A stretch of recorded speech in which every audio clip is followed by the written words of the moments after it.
Peace, y'all. Before we get started, I felt compelled to remind everyone to stay safe and stay abreast of all the atrocities happening around the world.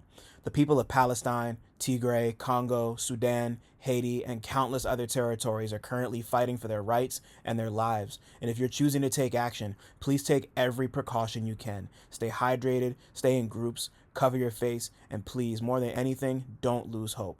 I've been leaving links to organizations and resources at the bottom of every episode description for a good minute, so please go check those out for places to donate and to find ways to take action today. We're not free until all oppressed people in the States and abroad are free. Much love, stay strong. Now let's keep this shit moving.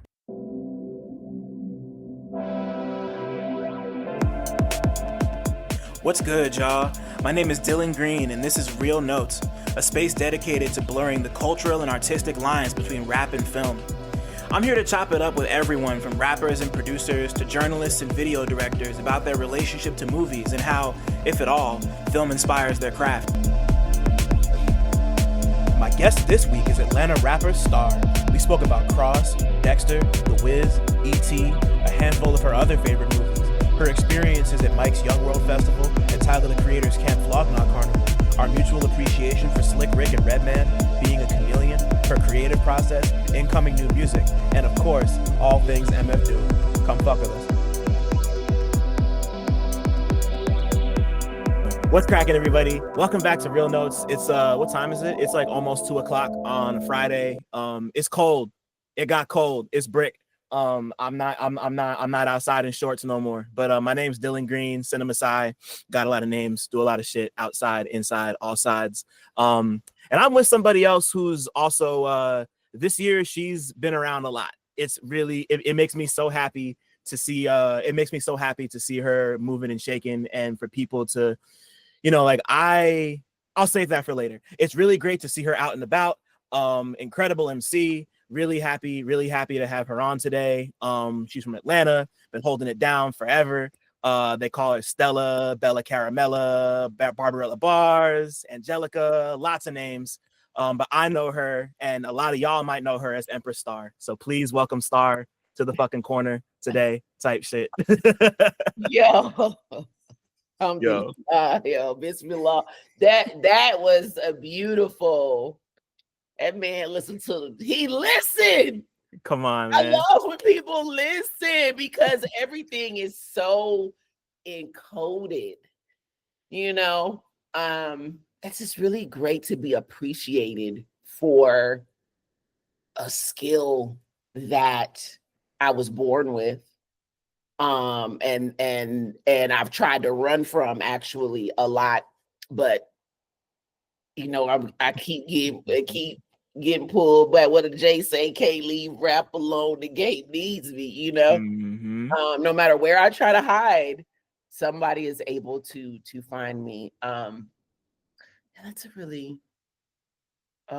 yeah. I'm just kind of a little speechless. But, well, it me.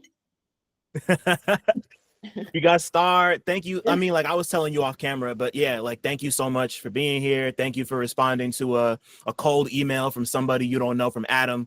It means a lot, and yeah, like I've been a man, like how long have I been listening to your music? I mean, like I feel like most people, I first came on through Doom, of course, like the legend.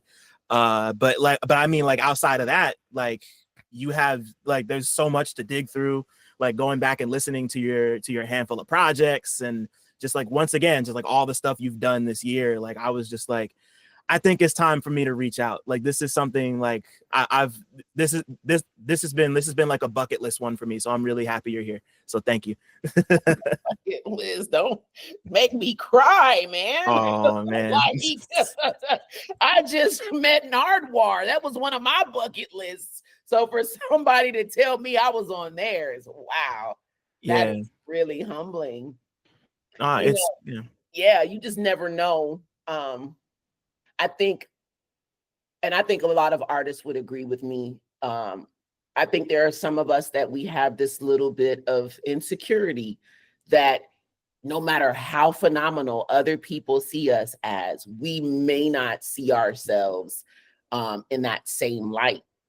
And it's kind of like a gift and a curse, because maybe if we saw it more, we would do more, or we would be, more, I guess, I don't want to say, well, I guess it's a confidence thing, because I don't really want to say it's arrogance. I mean, because when you know that you're good at something, there's nothing wrong with that. You know what I mean? And I think a lot of people are shamed into kind of like humbling and, not owning who they are, because when you own who you are, you do make other people feel very uncomfortable. You know what I'm saying? Because they're insecure. Right. Yeah. So it's like this weird transference. So also this year, I haven't released any new music. So to have made as many moves, exactly, to have all these monumental things happen this year. This year was a really big year. It's the 20th anniversary of Food, one of the albums that I was on. That was blessed and fortunate to be on with MF Doom. Having my own, solo song in the midst of all those wonderful, just creative, dynamic songs that stood the test of time, to be here to receive a gold plaque. Yeah, because the album was officially certified gold September of this year. And when I tell you, no one could have ever told me that anything I would do musically would get a gold plaque. I'm not trying to take away from myself. I know I'm an independent artist. I love that. I'm not trying to, be in a mainstream type of situation. So when you are able to get these accolades without compromising, and he told me that's one of the things he said, you don't ever compromise who you are. Yeah. You don't ever have to change who you are. Whenever he would give me, like, hey, I want you on this project, he would never say, do it like this or do it like that. He says, do you. Do what Star does. That's it. It was no ghost writing, because I know I've been on Reddit. I've seen, when people look at the credits. I wrote that shit, bitch. I still got the rhyme books. Don't play with me. He ain't never write nothing for me. Incredible. But shouts out to Four Eyes, because he did help me write the chorus, because I sucked at choruses back in like 2003 when we wrote the song. I was horrible. Hooks are hard. I get it. Yeah, I've gotten a lot better because I studied. You know what I'm saying? I studied songwriting. Yeah. I studied, really great, like Most Def, actually. Excuse me, Yassine Bey. I met him as Most, but I met him as Dante. But that's a whole other. Right. Much love to Most. If you seeing this, love you. He dropped a really great jewel about hooks, and he said that you want to treat the hook like another song, and it's a song where you summarize. I mean, I'm paraphrasing, and you make the hook should summarize kind of the feeling, or like what the song is about, and with that, I got a lot better. Because my writing style really is, couplets, quatrains. I'll write a bar. I got my rhyme books, my notes app full of a bunch of jots. Sadat X writes like that too. So did Sean Price. Yeah. Upon him. And all of these to the God, yeah. and a lot of my favorite MCs and my influences, I found out that we naturally share a lot of similarities. Doom was not a hook person. Doom didn't do hooks. Right. Wreck, and some cool some clips.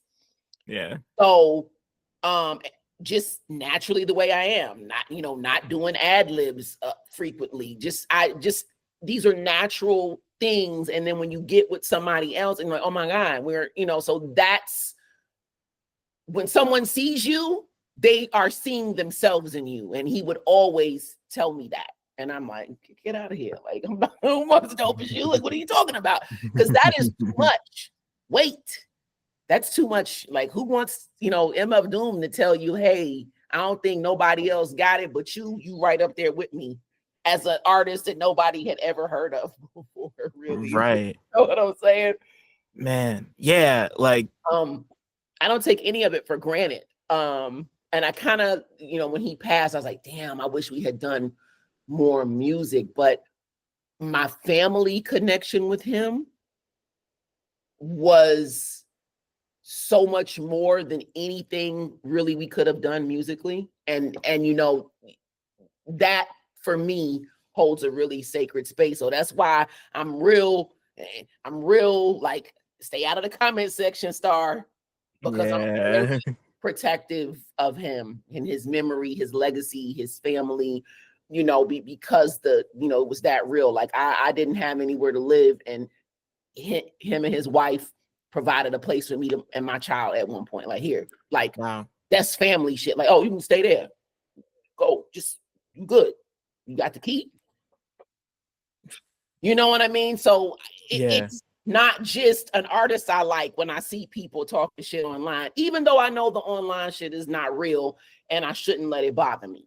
But so but 2024, having that, having Mike, oh man, my heart, my heart, dear, sweet, dope as fuck Mike. Yeah, he's the pup. So Mike been trying to get me up there since 2020. And again, it's the way he approached me. I did not know who he was, but the way he came at me in those emails, it's all about the approach. You could tell how people are raised and what kind of person they are by the way they communicate. So for me, I read between the lines. I read what's not there. And he stayed in touch. And again, I'm a little bit older. So I'm not as plugged into, the newer artists. I'm just not. There's so much music out there. If I'm not, out there in it, a lot of people I would miss. And so finally this year he came back around.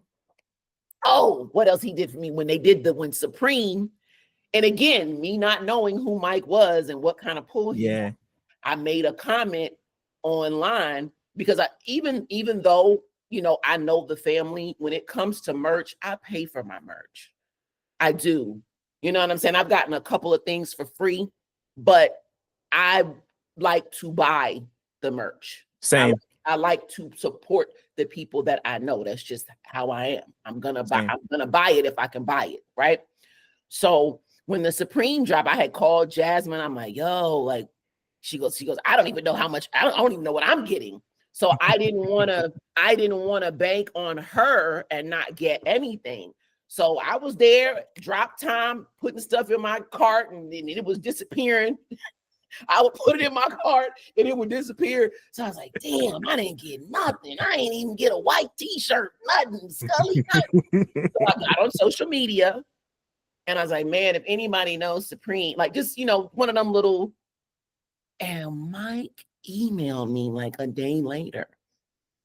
Like, I can't promise anything, but I know somebody at Supreme, and I'll send an email. And I'm like, okay, like, somebody at Supreme.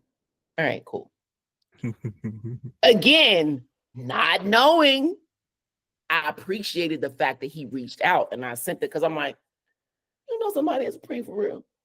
Because I don't know, but I'm appreciate it. Because again, we don't know each other. We've never met. We've only had internet interactions. The next day, hi, Star, this is Whoop-de-Whoop from Supreme. And I would love to get something in your hand. So I absolutely would love for you to have something. I'll send you whatever I got. And if there's anything else I can do for you, I said, well, I would like to model for y'all. And if you got an Andre 3000 Supreme t-shirt.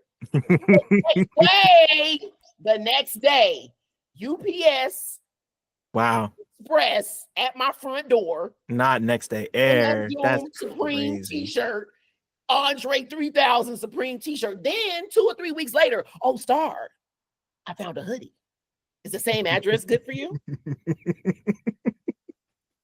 So Mike, I'm like, okay, Mike, I like that flex. That was a subtle flex. Yeah.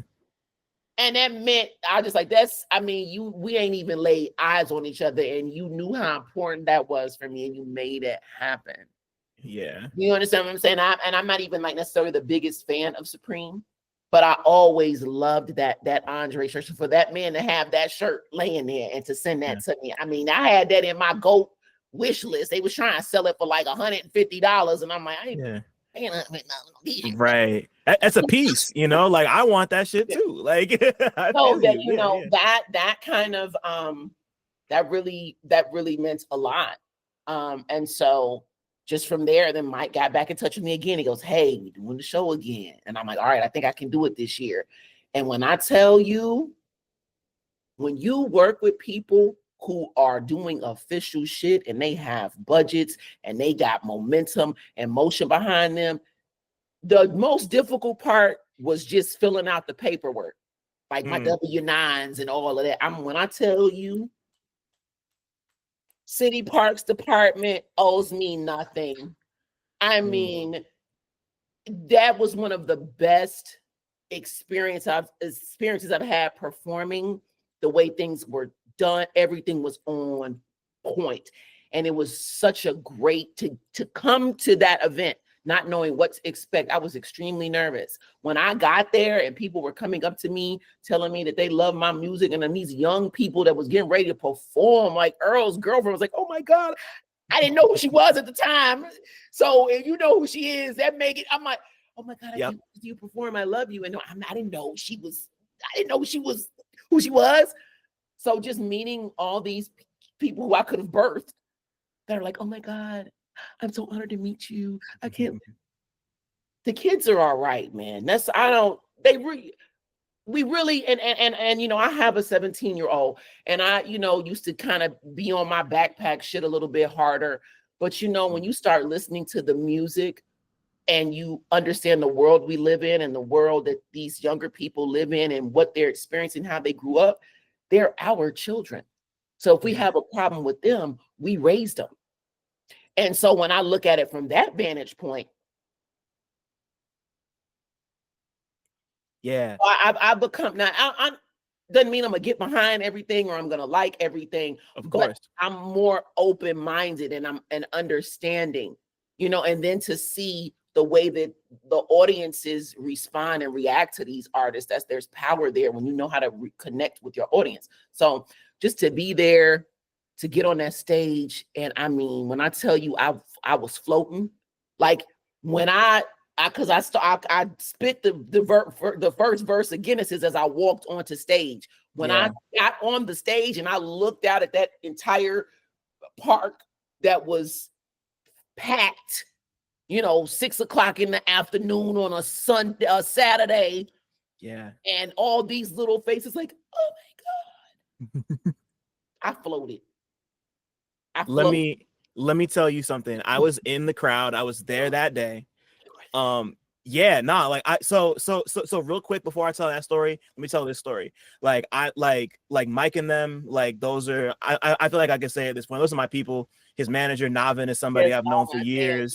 Just like I mean, like they've been so gracious to me over the course of the last 5 years. Like all of it, it's just like everything that Mike and 10K and Navin do is just like I sing their praises everywhere I go. They're incredible. The music's incredible. What they do for people, and they're good people, and that is why they are successful. And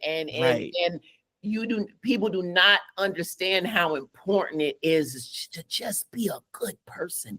You can have your quirks. You can have a smart mouth, because I got a smart mouth. You know, I'm sure there's people who don't like me because I be blah, blah, blah. But my core, I don't set out to hurt people, malign people. It's never my intention. And I would like to think that I am a fairly good person.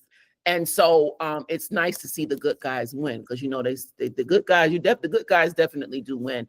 And it was such a great experience. I mean, anything they would ask me to do going forward, it would be a yes with no hesitation. Yeah. Same. You know? No, like, you know, like they call me for anything. Like I'm there, you know, like, and so I mean, like I say that to say that I missed the very first Young World, like the one that they did at Abrams, that shout out to Allie, love you, that like they put on. But It was I've been like at every still at a college, right?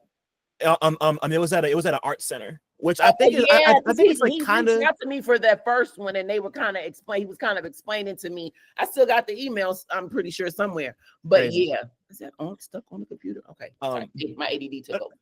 Nah, you're good. But yeah, nah, but yeah, so I've been at every single one of the Young World since. Like I covered I used to write for Pitchfork. I'm not there no more. I covered it for them. That was the first year that it was like official, like city parks. Like that was the first year where it was like it's official. This year was? Or no, the year before. Oh yeah, with Georgia Ann, with my sister Georgia Ann. Yo, so like I covered that, and like I've just like, so I say all that to say I was there. I was getting food when you started. I was like at one of the food trucks. Okay. And I was and there were like 3 people around me who were all like, "Star just started." Like it was like I'm so dead ass. I promise you. We were all like, because you did Still Dope maybe like a quarter of the way through the set, and that's like, man, like that was that was something where I'm like, I wonder if I'm ever gonna get to see this song live.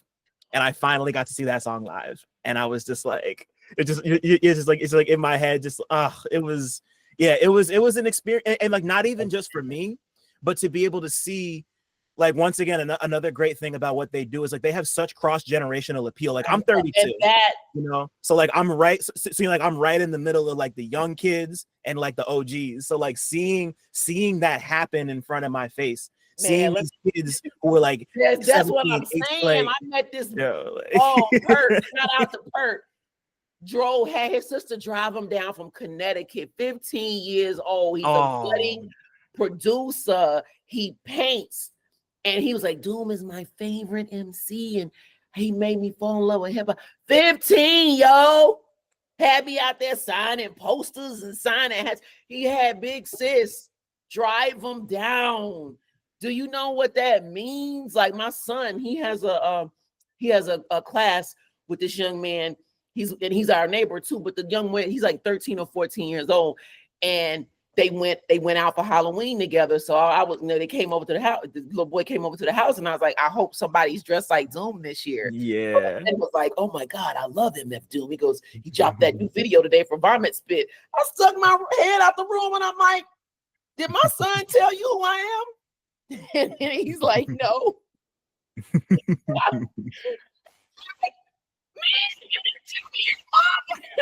He goes, oh, I guess I forgot. Like, because my son, it's no big deal. Of course, yeah. So you'll go, I'll be in a store and I'll have something on, and it's just like people out the woodworks, and it's a lot of young Black people, which I absolutely love that we are tapped into him, because we should be. Unfortunately, with a lot of like indie artists or artists that have a certain type of they have a certain type of content, and I love all my fans. They don't matter, what religion, race, creed, sexuality, class, but to see people that look like me getting it, and when they say that we don't like conscious music, allegedly, to see that just takes me to another level. And I absolutely love that, because I want everybody to love it. You know what I'm saying? But when I'm writing, I'm writing for me, like little me, little me. Like if I had somebody there when, and I did have people there, but I'm saying like a woman. I had a lot, that growing up, there were not a lot of women that were on what I was on. We had, of course, we had the lights, the Latifahs, Moni, Ladybug, we had Yo-Yo, we had Bahamadia, we had Rage, Nikki D, but that was in like one time period. You know what I mean? So it's kind of like we had all of that in the 80s and 90s, and then we kind of like started losing it, especially on the mainstream, at least. Because independently, it's it's a million of us, but I always want that little girl to still be like super proud, that little that little girl who was told when she was 11 years old, it was her best friend's birthday party when she picked up a Just Ice cassette when she was living in Germantown in Memphis, Tennessee, that, oh, that's real hip hop, and she wouldn't know nothing about that. That's Right. who I want, that little girl who didn't grow up around hip hop in terms of culture, who grew up, in a very insular, suburban, very, white Anglo-Saxon Protestant environment, who through hip hop embraced more of her cultural heritage and her Blackness.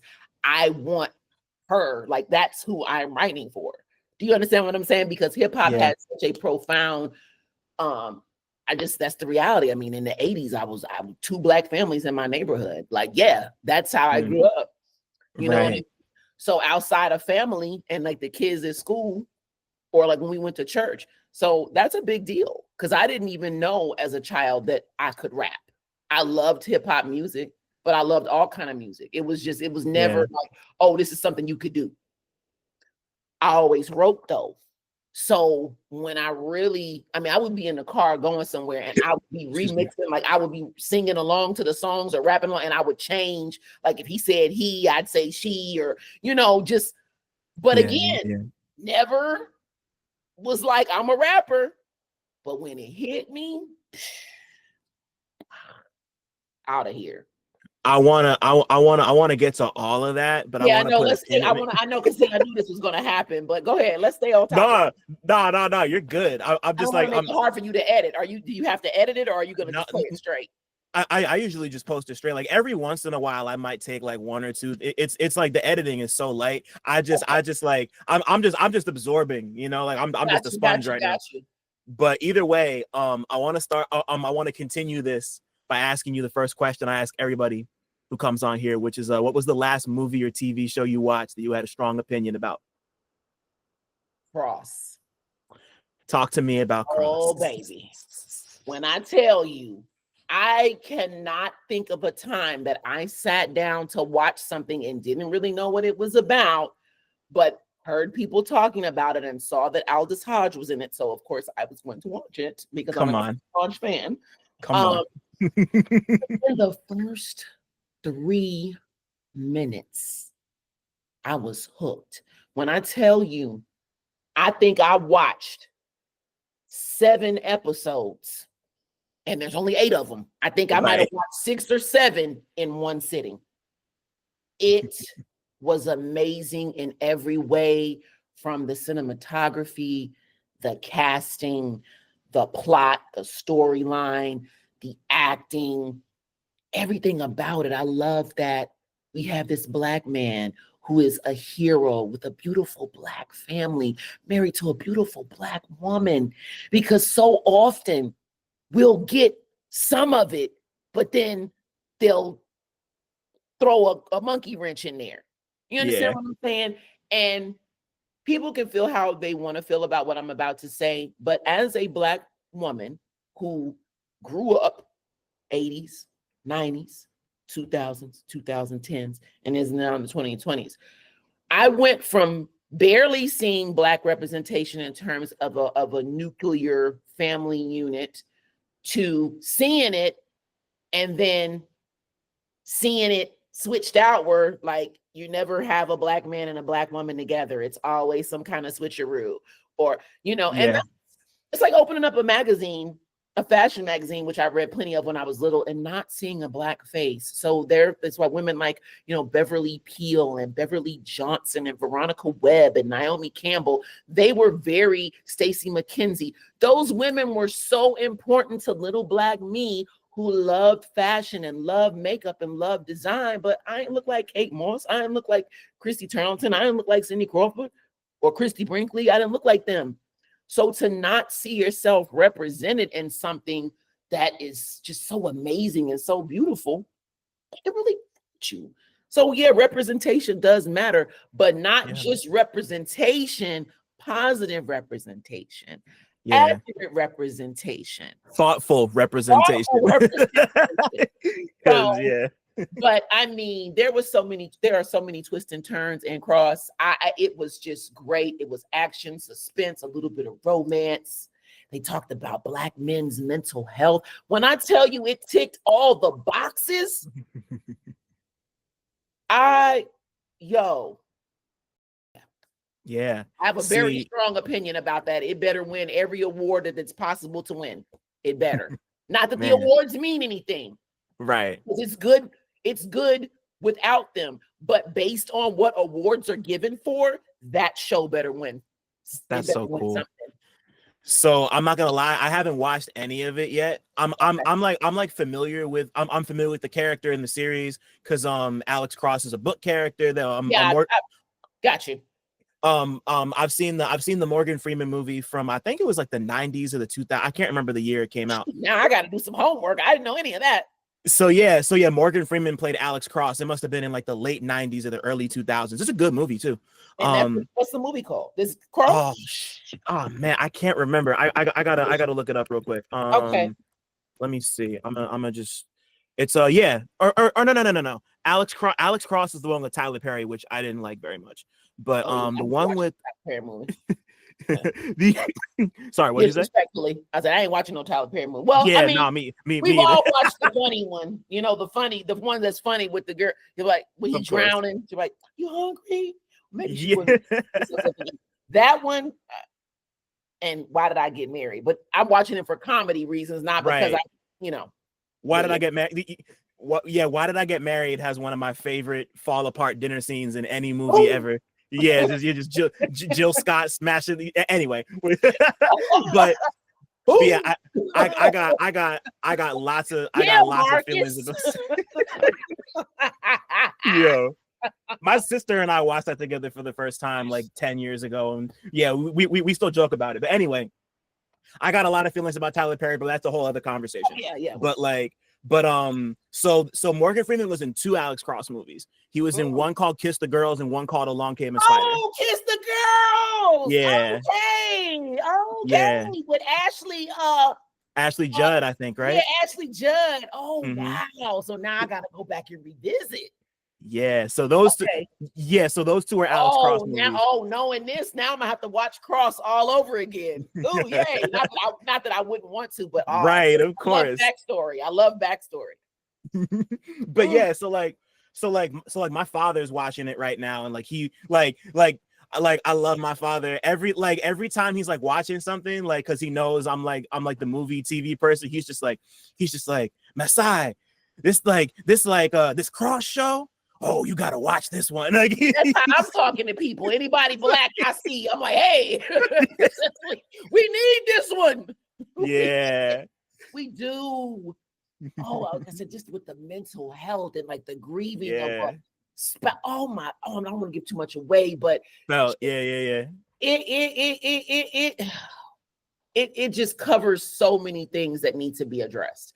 And also even throwing some, in here where we live in this social media and this online world, how easy it is for someone to get your information and manipulate you and run with it. And you would never know because it would seem organic.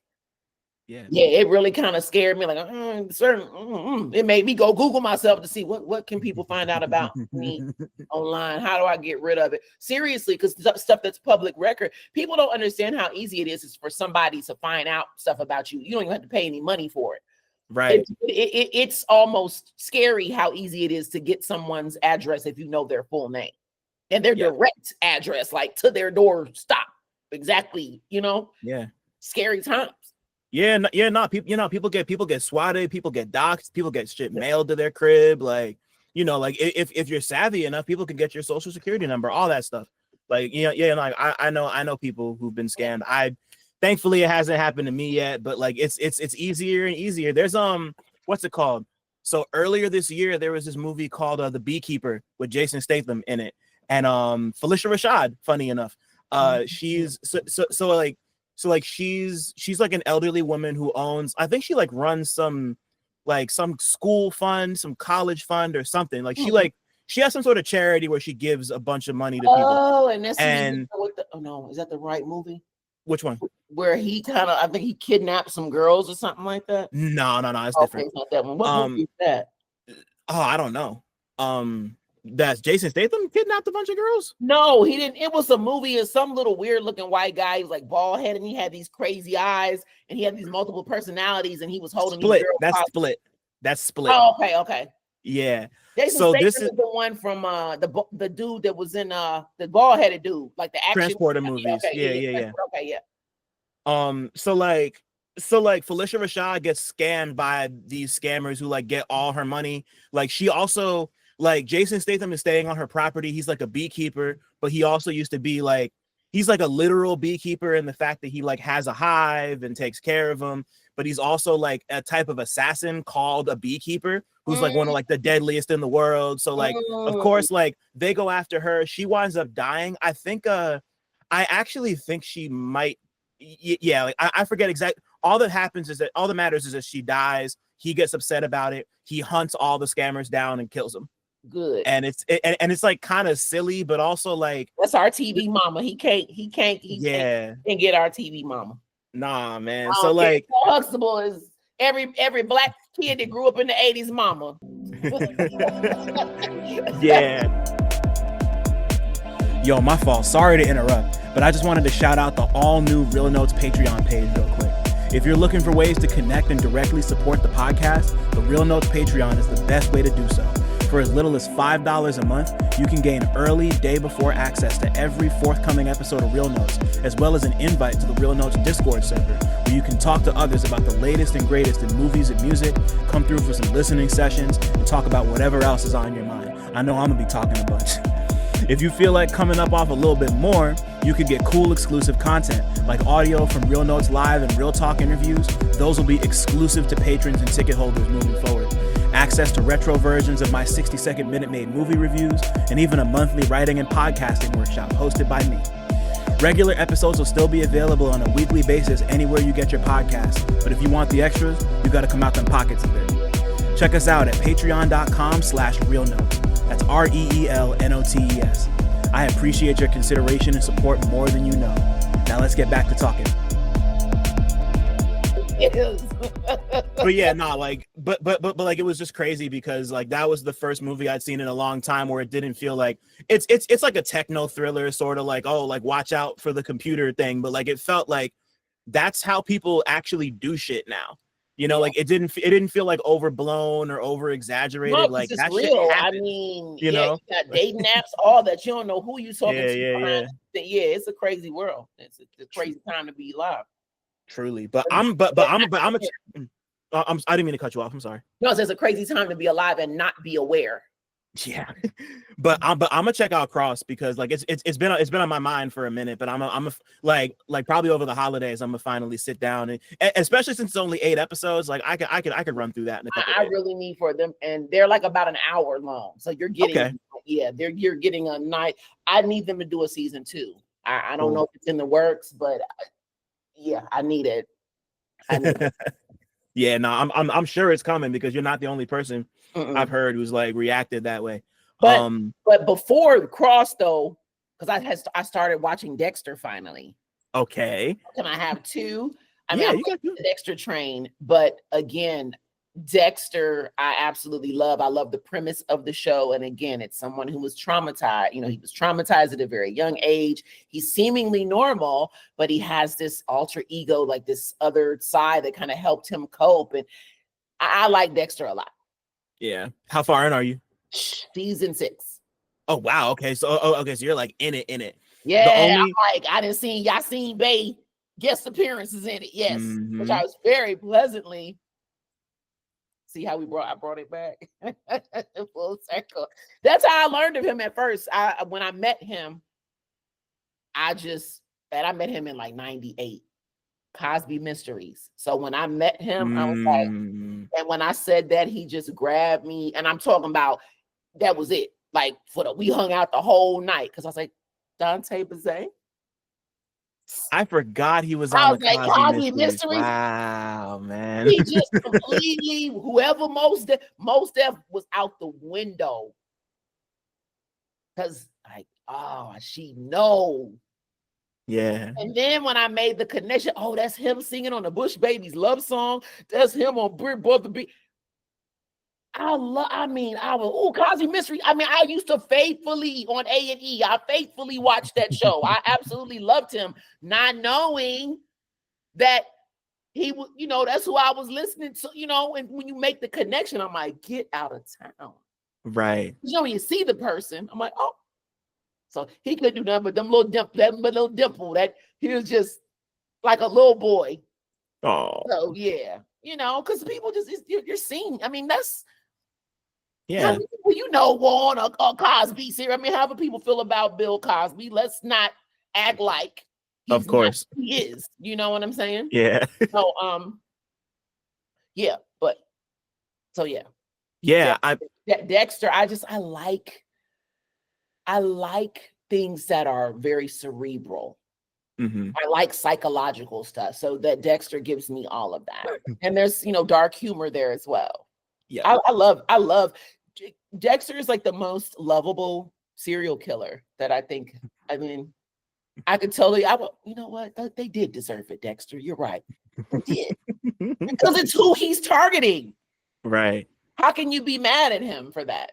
And I just love how nobody or everybody that comes close to figuring him out. Yeah, it just. I mean, I'm like, y'all just don't got no clue. This man that got married, had a baby. I'm just like, it blows my mind. Like, wow, that's a real gift to be able to compartmentalize your life like that. Right. That's what it's doing. I mean, it's compartmentalization. Right. Yeah. It's a big work and play for him. I never finished Dexter. I made it through the first couple seasons. I like it. It's really good. Yeah. I know.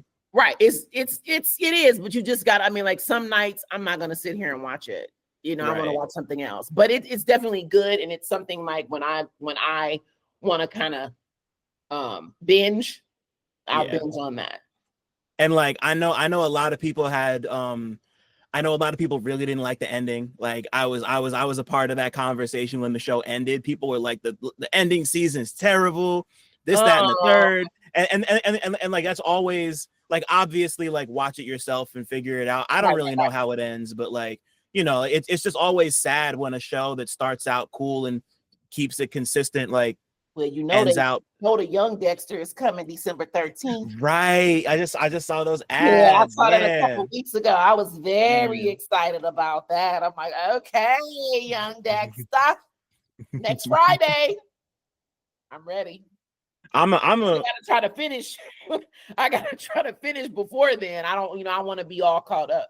Yeah, I was gonna say you got 7 days. You think you could blow through? I mean, you're on season 6. How many seasons are there? 9?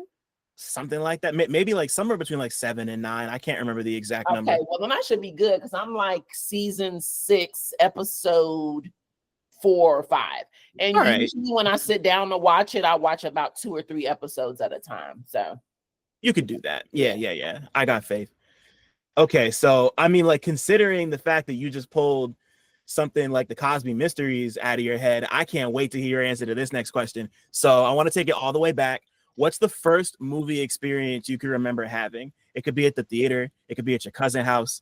Like, it doesn't have to be the very first experience, but the first one that comes to mind for you. It's going to always be being very, very, very, I probably was 3. I might have been 2, but I remember it going to see The Wiz in the movie theater.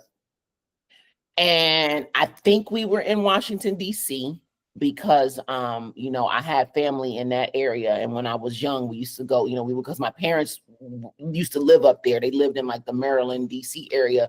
I was actually conceived up there, and then my mom came went to Memphis and had me, and then my dad moved back because my dad was up there doing his residency at Howard University Hospital. Yes, that's right. Wow. Yeah.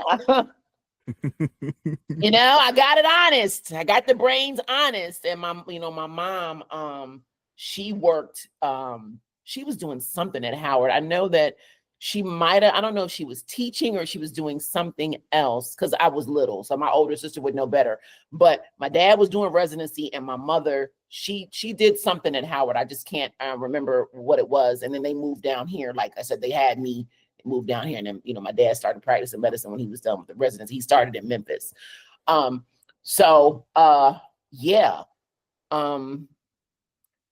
I just remember those freaking in that tunnel scene, those flying monkeys, which terrified me. I remember Eveline in that sweatshop, and I remember them the posts in when I tell you, I was like scared and mesmerized at the same time. But that's one that definitely jumps out. I have so many, but when I think of my earliest memory, and that, like I said, I probably was like 2 or 3 years old, but I remember, I can definitely remember back to like 2 or 3. I do, I have splices of these things but that was one. Right. So, I mean, like, before we move on to more specific stuff, I gotta ask, like, do you have a favorite Wiz song? Because I feel like everybody who's seen the Wiz has a favorite song from the Wiz. Like, ooh, okay, so, geez, that's so hard. I love No Bad News. I Great love song. You Can't Win. What was it? What was Tin Man's song?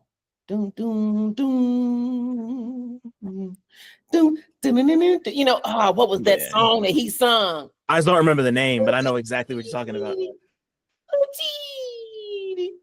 Oh, and then of course Miss One. Miss One, Lena Horne, when she's singing with the little angel babies. I would say probably No Bad News is gonna be like the favorite though.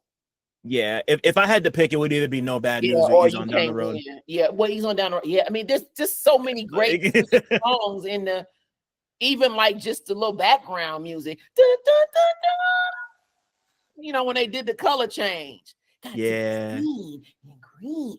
Man, yeah. Oh my God, that movie is so good. It's one of my favorite movies of all time. Amazing. I love the Wiz. The blackness of it. Yeah. People just do not understand that's so empowering.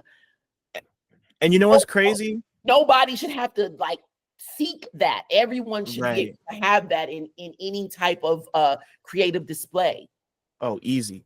Yeah. Like for me, I didn't see the movie until I was a little older, but when I was graduating from 5th grade, and that year our choir sang Ease On Down the Road. So that was my first time hearing Ease On Down the Road. And then I saw the Wiz. Yes. Like and then like I found the Wiz, and of course, like we all knew who Michael Jackson was at that point, but like I found the Wiz later, and like, it's great, it's like a great movie. I mean, still to this day, and then watching it now and seeing how elaborate it was back then just makes it.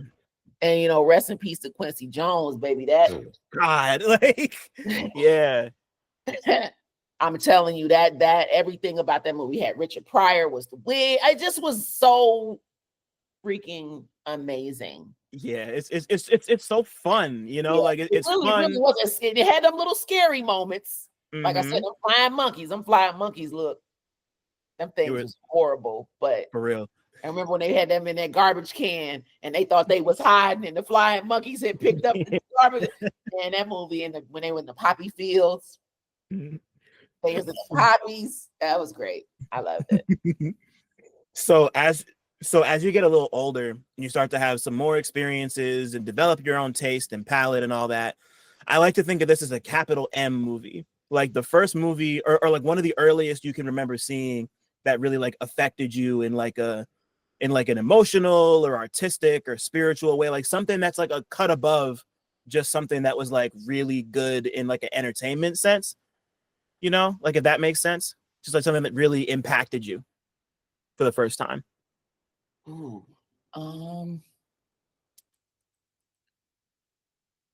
gee, that's tough because I would probably say, well, it's definitely gonna be a Spike Lee movie because that's my favorite director. But I know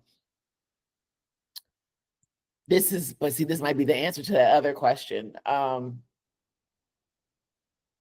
I'm gonna say it impacted me in a spiritual way, had a big impact on me.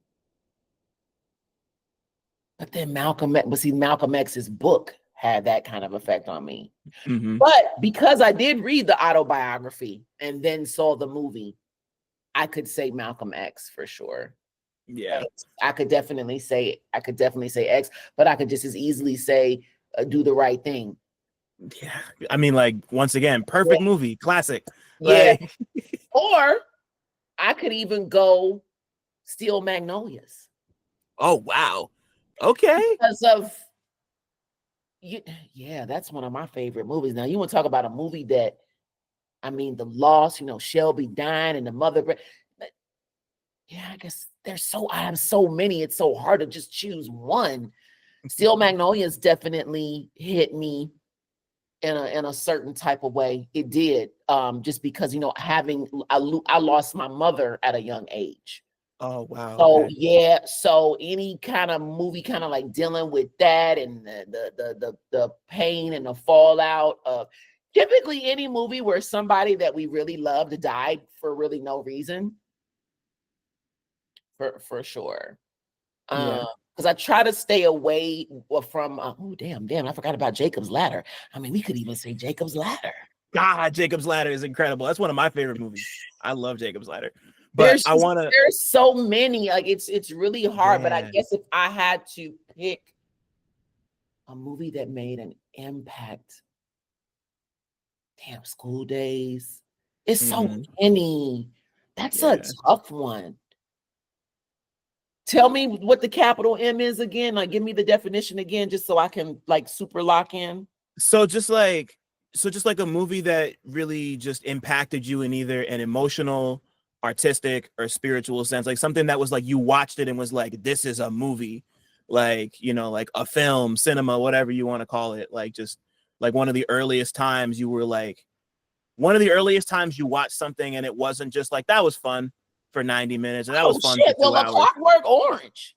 That too. I mean, for real. Yeah, Mm-hmm. we could go Clockwork Orange in terms of something that just really like, oh shit. And then the time it was made, I'm always going to, or E.T. Yeah. See, I have so many.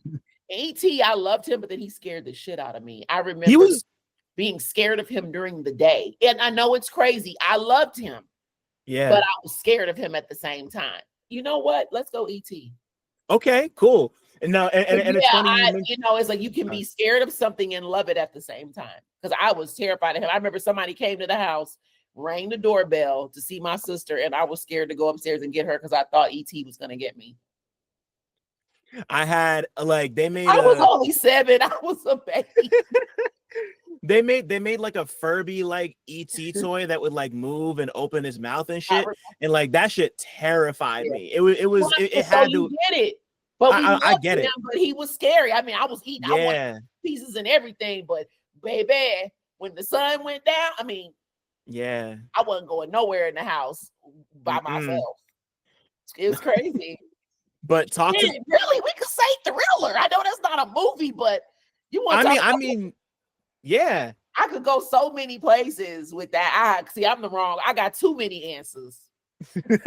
I'm not mad at too many answers. I do want to pick a couple because you mentioned a couple that like one or two that we haven't talked about on here before, and so I'm like I want to focus on E.T.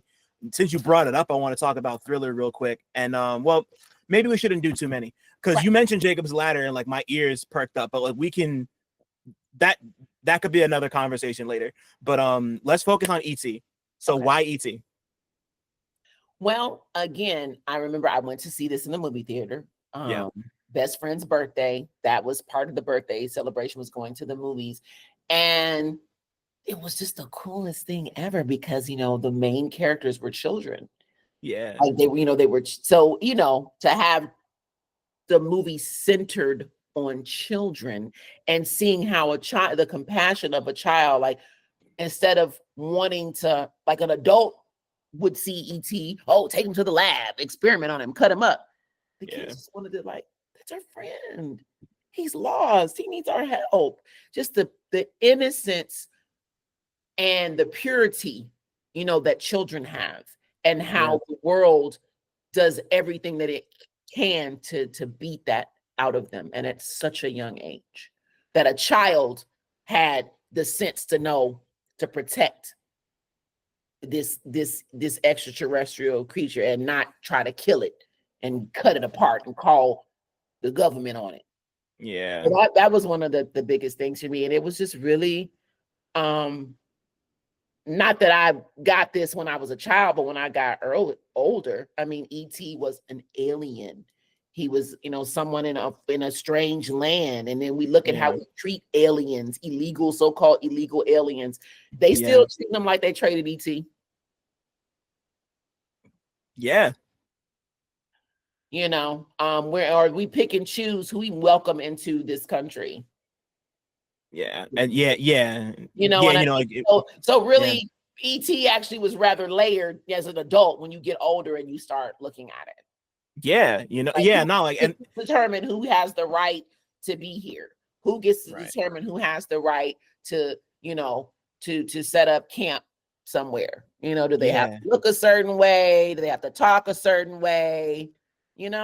Yeah, and how certain people, depending on their perspective, will look at somebody who they don't know and doesn't look like them. Like it's like, like that's why, like E.T. and I probably realized this when I was like maybe like a teenager. I would say like around like teenage, but just like rewatching a lot of those classic blockbusters like E.T., Jurassic Park, fucking I could sit here and name movies all day, but the stuff like that lasts. It lasts because of stuff like that. Go ahead. I'm sorry, because you about something. No, I was just gonna say, like, it lasts because it's layered, and like not necessarily because it's like a movie with a message, but it works on those levels. Like it works as entertainment, like as something that you can just watch and be like, oh, that was 90 minutes of fun. But if you sit and think about it, then it's like, what does this have to say about illegal aliens and undocumented folks or whatever, and like you look at like, and like to go back to Jurassic Park, or like to even like look at Jurassic Park, it's like, oh, dinosaurs, but it's like, oh, like, how can like people's ego run amok to the point where like somebody would think it was a good idea to bring dinosaur, like, like the whole point of that movie is don't do this, like don't make Jurassic Park. Like you even look at like to bring it to like Do the Right Thing.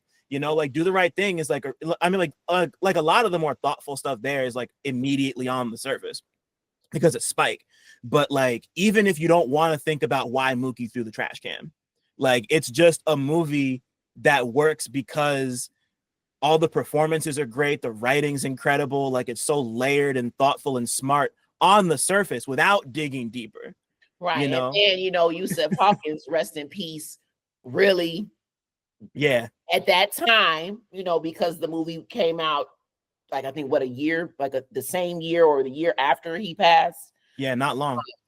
So even in that, and New York was, Brooklyn was, on fire. Just talking to people that I know that, grew up there and lived there. People don't understand. I'm from the South. So, racism has kind of always been a more in our face thing. And we think down here that they're a lot more progressive and a lot more tolerant up north. And that is not the case, because there you have the neighborhoods. People are segregated by their racial heritage background. The Caribbean people is here, the Chinese people are here, the Irish people are here, but they're all in this same environment together, but they're still isolated from each other. Yeah. So it's still kind of like a self-segregation type of situation.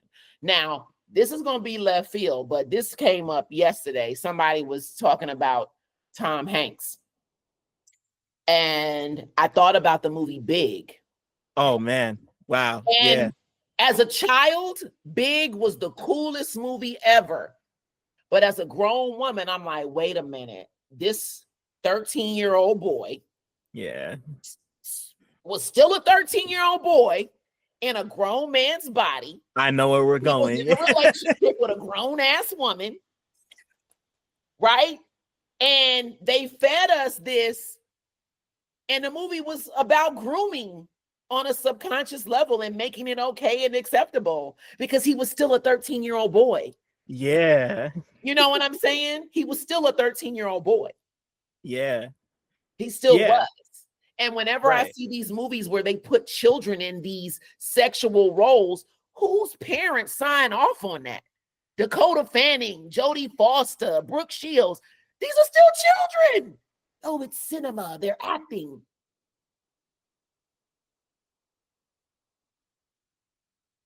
Yeah, Yeah. Tom Hanks. Did I call him Tom? I did call him Tom Hanks, right? Okay. Yeah, it's Tom Hanks. Because somebody was talking about Castaway. You know, people love to get into their conspiracy theory. And I'm not here to say whether it is or it is not true, but just as a grown-ass woman looking at that movie. And I've actually felt this way for years.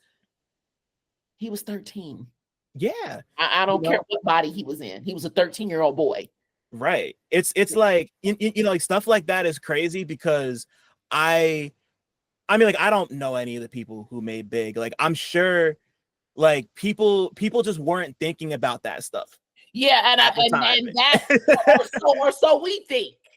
Or so we think. But we started to learn about Hollywood as time has gone by. Yeah. Movies are programming just like TV, and you've got to think about the studios that these movies come out of, and what, you know, who works at these studios and these actors and all of these. I mean, you know, we can go in a whole different direction, but I'll just say that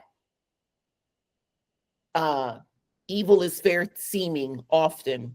And when you put things in movies and try to make it seem like it's not real, plausible deniability, you know, maybe a movie like Men in Black. So, we're thinking, here come the Men in Black. You know, and then there really are, you know, Men in Black, but you think it's a joke. Or the NWO, New World Order, is a wrestling team. Right. You know, the professional wrestlers are like, oh, that's not real. That doesn't really happen. Oh, you guys are you conspiracy theorists. Like, okay. Plausible deniability. What was the other movie? Wag the Dog. I've never seen Wag the Dog, actually. When they basically create a fake war in a studio to control, you know, to control. They're trying to take the public's mind off of something else. So I think there's either a fake war or some kind of thing to distract the public from something else that's going on. Right. And we see that all the time. But anyway, I just, because Big, that one, like literally yesterday. And I was like, yeah, totally. Yeah, no, because I haven't seen it in years, but I was having a conversation about that maybe like a year ago or something. And like somebody brought that up, and I was like, you know, like, because like I hadn't seen it since I was a kid, but I thought about it and I thought about the concept, and I was like, yeah, I was like, it's totally innocuous. Yeah, you know, yeah. You know, because you know, when we were 13, we had crushes on like these older like musicians and actresses and actors and stuff. Of course. But when you get to be an adult, you're like, yeah, it's like, nah, we should not be doing, you know, like, like you get older and you realize just how young that is, you know, and like how, you know, like just baby. I don't care. As a mother, a baby, a 13-year-old is still a baby. Absolutely. Like, don't know nothing. Okay, you know, just not even in a space of mind to be able to make cogent, you know, decisions. You know, are based in reality. You're 13, your hormones all over the place. You're a kid. You're a kid. Yeah. You are. And I know in certain parts of society, they try to make, when it benefits them, oh, well, you know, and you're 13, you take your bar mitzvah, you're a man. In Islam, at 15, you're considered to be an adult. But when you think about how young that really is, no. Yeah. Your brain doesn't even really stop developing until you're like in your 30s anyway. So, you know, it's like, that frontal lobe. Yeah. Okay. You know, but no, like I've been like agreed 100%. Like, like it's just like I think about that stuff a lot. Like you know, just like stuff that's entertainment, but there's layers to it, whether they be good layers or bad layers. You know, maybe a person who's been through some things, like they got violated as a child, maybe they would see that more than someone that didn't. So I mean, even with that, you know, our experiences determine how we see things.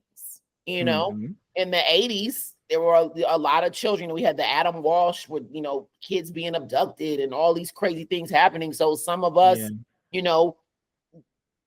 kind of, we're fucked up behind just things like that.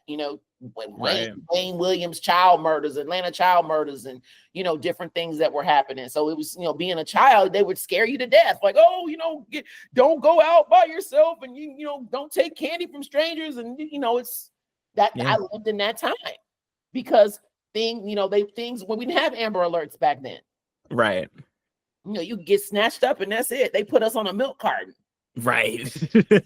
I came up like right at the tail end of like the milk carton era, like right when they did start doing Amber Alerts. But I got a little bit of that because like I was born in 92. So like in the same way that like in the same way that you were like in the same way that you were born in the 70s but were raised in the 80s. Raised in the 80s, exactly. Right. I was I was raised for I was like 8 in the year 2000. So I kind of grew up in both the 90s and the 2000s. Exactly. Yep. Same. So I got yep. Yeah, so but speaking of that, I want to do the same thing with music. When did music become capital M music for you? Like not even in terms of you wanting to make it, but just like being fascinated and like wanting to listen to it and like consume it in a different way, if that makes sense. Oh, that's a good one because I always loved music. I mean, always. But in terms of, I'm definitely going to say, and it still comes back to this no matter what, The Great Adventures of Slick Rick. The first time I heard that album, I was at a party in the basement of somebody's house on the south side of Chicago. 1989 summer, and I heard Indian Girl. Now, that did it for me. Now, I still wasn't like, oh, I'm trying to, write lyric, but I love this art form, and I'm just fully immersed in it. Yeah, that's my definitely my pivotal moment because I liked music. I had music but when I heard that and I listened, I'm like, yo, I write stories. That's what I was writing, stories and poems. Like this dude just rapped a whole fucking story and it was engaging and it had a plot and it had a denouement and it had and it progressed and it did this and it had that was real, like a great narrative. Yeah, like narrative story. Rick's songs were movies. Like in that way, like to be very visual, to be kind of on the nose about it. Yeah, very visual writer. And then the way he recorded, like you could hear he would say this on this track. And then, as I learned about recording, even the way that he recorded the music, the technique, did a lot of panning, he's one of my favorite MCs as well. Yeah. Definitely influence for sure. But yeah, he was a great one. He's one of the greatest storytellers ever. Yeah. He laid the foundation, like even like that. He really, really did. I mean, I know people will say that, but I'm saying to me, before I heard G-Rap, before I heard this one, before I heard that one, for me, not saying he was the first storyteller, but for me, he was mine. He was mine. He was the one that turned my lights on. That this is writing. This is like literary. Like you could put it in a book and read it. For real. Yeah, nah, he's always been one of those. I haven't heard every Slick Rick album, but like who hasn't heard who hasn't heard The Great Adventures? Like it's just one of those like 1001 albums you must hear before you die type things. So it's just like you lock in and it makes me really happy to see people bring him up. And it's always like even stuff like he'll do like the GQ like jewelry videos every once in a while, and just like seeing him go over all his chains and pendants and rings and just like, I don't know, man, he was the originator in so many different ways. Like and he's so many. And then he inspired a lot of my inspiration, like Redman, like my favorite MC. Yeah, Jersey's finest, man. Like but Slick Rick is his favorite MC. Yeah, like I'm from Jersey, so like I'm from Montclair. I grew up out there. Where he from North Newark to Montclair. He got that in one of the songs. Yeah, exactly. Montclair College, State College, right? Oh, he did. He went to Montclair. He went to Montclair. State University. I know about him now. His name was Redman. He said North Newark to Montclair. Yeah, that's Newark's finest, man. Like I've yes, like that's who actually made me want to rap. Man, okay, so I'm so happy you talk to me about Reggie. Why do you love Redman? Oh man, like I remember seeing him in the Scenario video. He was eating that chicken wing. Remember they just had that little, and I didn't even know who he was, and I was like, oh, who is that guy? Because he was cute. But then he was eating a chicken wing, and I'm like, that's just so fucking random. And then I saw that he had music. I think this might have been around the time. I know he was in the crossover video. And baby, when I heard Headbanger, oh my God. So I didn't know who he was in the Scenario video, but he piqued my interest because of how he looked. Yeah. And I saw him in the crossover video, but when they did Headbanger, surprise, nigga, the original P-Funk pumped you up. Yeah, nah. Like I had cerebral palsy. That dude there, because I get wrecked with the blood number wet, and what you see is what you get, and what you get is your ass kicked, nigga. Hit you with the funk the 5-figure, like yeah, man. That was not him. That was Eric Sermon, but shout out to Downtown Julie Brown. Yeah. And I mean, to say I was obsessed would not be saying it lightly. Right. I wanted to be him, just a girl version. That he was so dope. I wanted to look. I was wearing Carhartt. I was putting the tissue in my. They used to call me Regina Noble in high school, and I am not ashamed to say this. I'm not. It's part of my story. But he was so fucking raw. He was so raw, and he was creative. He had the skits. All the albums were thematic. Like it was cinematic as well. Yeah. So well thought out, and just the whole thing with the blunt and the baby and the cat. Oh, he was just everything. He was everything to me. He was just so dope because he produced. Yep. DJ'd. Yep. He was great with the visuals were always good. Yeah, man. His whole demeanor, his persona, he was just amazing. I mean, he made me want to smoke blunts. Yeah. How to Roll a Blunt is my favorite weed rap song ever. I love How to Roll a Blunt. First of all, you get the fat bag of ism from Uptown. You know they'll sell the shit, friend. Man. Like, man, now I'm thinking about it. They want to use their lead nails. They want to break their lead nails. That was me. I'm a horrible blunt roller. I just always got at it. This wasn't for me, but I tried. So yeah, he really, I guess in terms of me starting to define myself and what I wanted to do, he was a template for me. Mm-hmm. Because when you first start out, you do find someone to emulate. I mean, of course, just because again, not coming from a background where I was around. Now, high school, I remember my junior year, I started going to a different school. So I was around more Black kids there. And that's when like the lunchroom table, and I started letting people know I could rap. So lunchtime became about that. So I did get it in that sense. I just didn't, I did get the hands-on. But it was, I was like, 16, 17 years old. So when I jumped on it, I'm like, well, since I didn't grow up, immersed, then I've got to go back and I've got to study and I've got to learn. And then, so I never wanted to be seen as somebody who was an outsider or an interloper. I mean, So even though, I mean, shit, I'm Black, so it's something that is part of my cultural heritage. Hip hop is, Yep.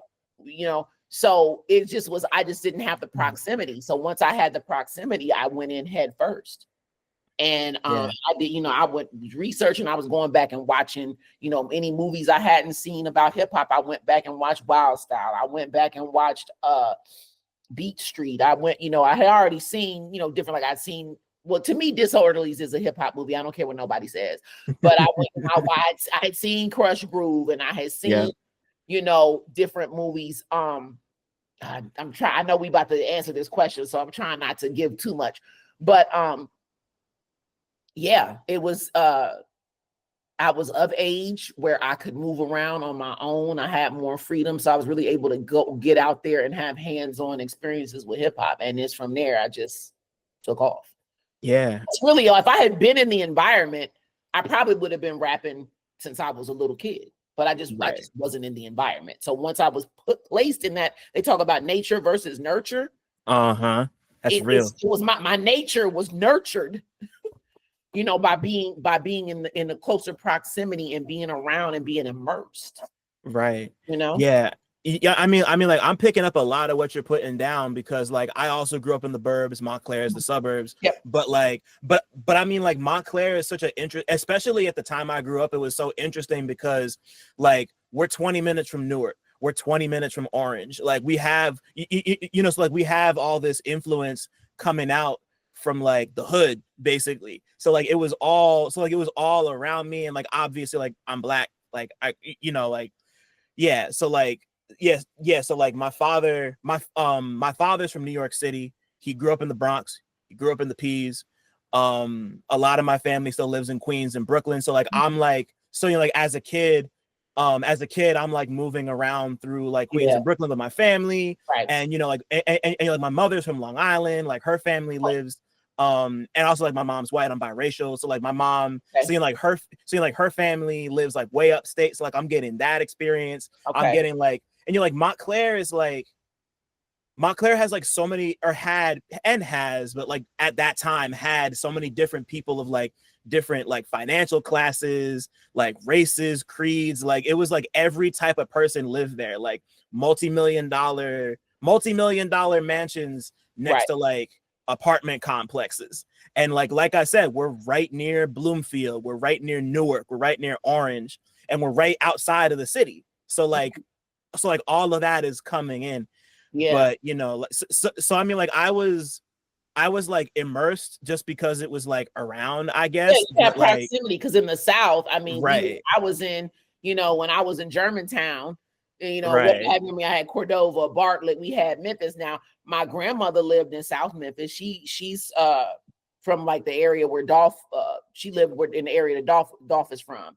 So had I stayed in Memphis, I would have been over there, and I probably would have, but I, again, because of being isolated and being in that suburban environment, it was what it was. Now moving to Atlanta, when we came here, we were in the suburbs again, also in a very not racially diverse area. Just where the house that my parents chose, that's where it was.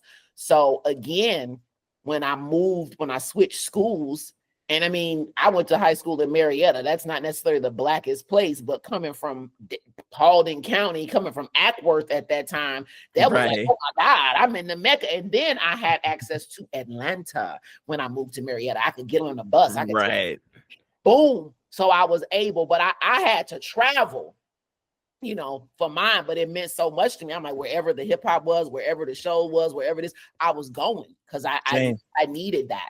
You know what I mean? And I love how I grew up. I mean, I don't look at it as like, oh, I was deprived of something, because I still got it.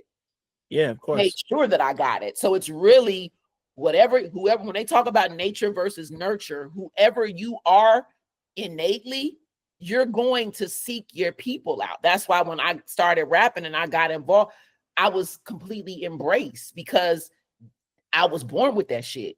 And it's not something you can teach. It's not something you can fake. Like people say, why you don't sound like, I mean, because I don't sound like that. But I'm from the South, and I'm Southern, and I'm from the South. I beat people in the head with that. But what I was influenced by and what I was immersed in was a super East Coast. But I also was influenced by West. You know what I'm saying? So people don't even know. Like, I mean, so Bay Area, souls, like huge souls, CineMasai, rest in peace.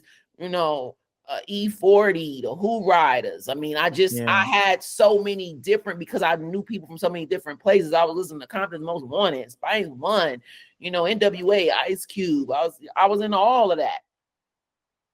So I think when you're from a place, before we had Outkast and the Dungeon Family, like, to me, that was the best thing ever. I mean, I didn't sound like them, because I wasn't from Southwest Atlanta.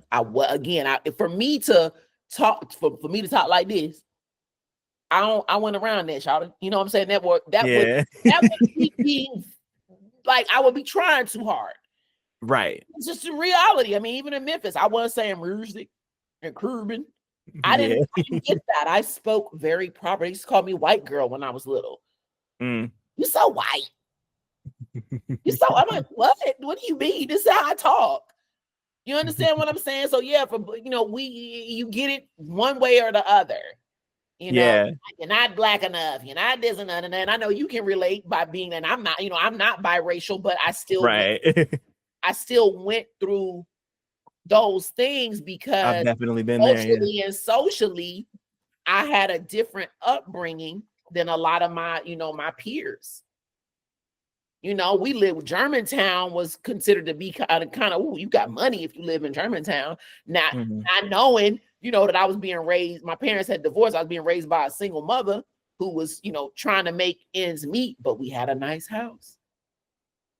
She had a so-called good job, but people don't understand, like, being middle class is like the roughest place to be, because when you're in the middle, you can't get the help that the people that don't make enough money get, and then the people that make more money, they get all kind of benefits and passes. So the people in the middle basically hold everybody together. Being in the middle is not fun. And I'm a middle child. And I mean, like I say, like, being in the middle is not, you get to see it from both sides, but you also get squeezed. Right. Yeah. You get pressed. So, but when Outkast, that was, I'm like, oh my God, they from here, but they rap like me. Like, they got that same, like, the content. That was like, oh, that, man, I love them so much. I love them so much. And I love seeing each and every one of them, from Killer Mike, to Andre going and doing his thing. Liddy Mike, just seeing, I love it. I love it because I grew up watching them. I saw them go from this to, being at Coachella. Yeah, man.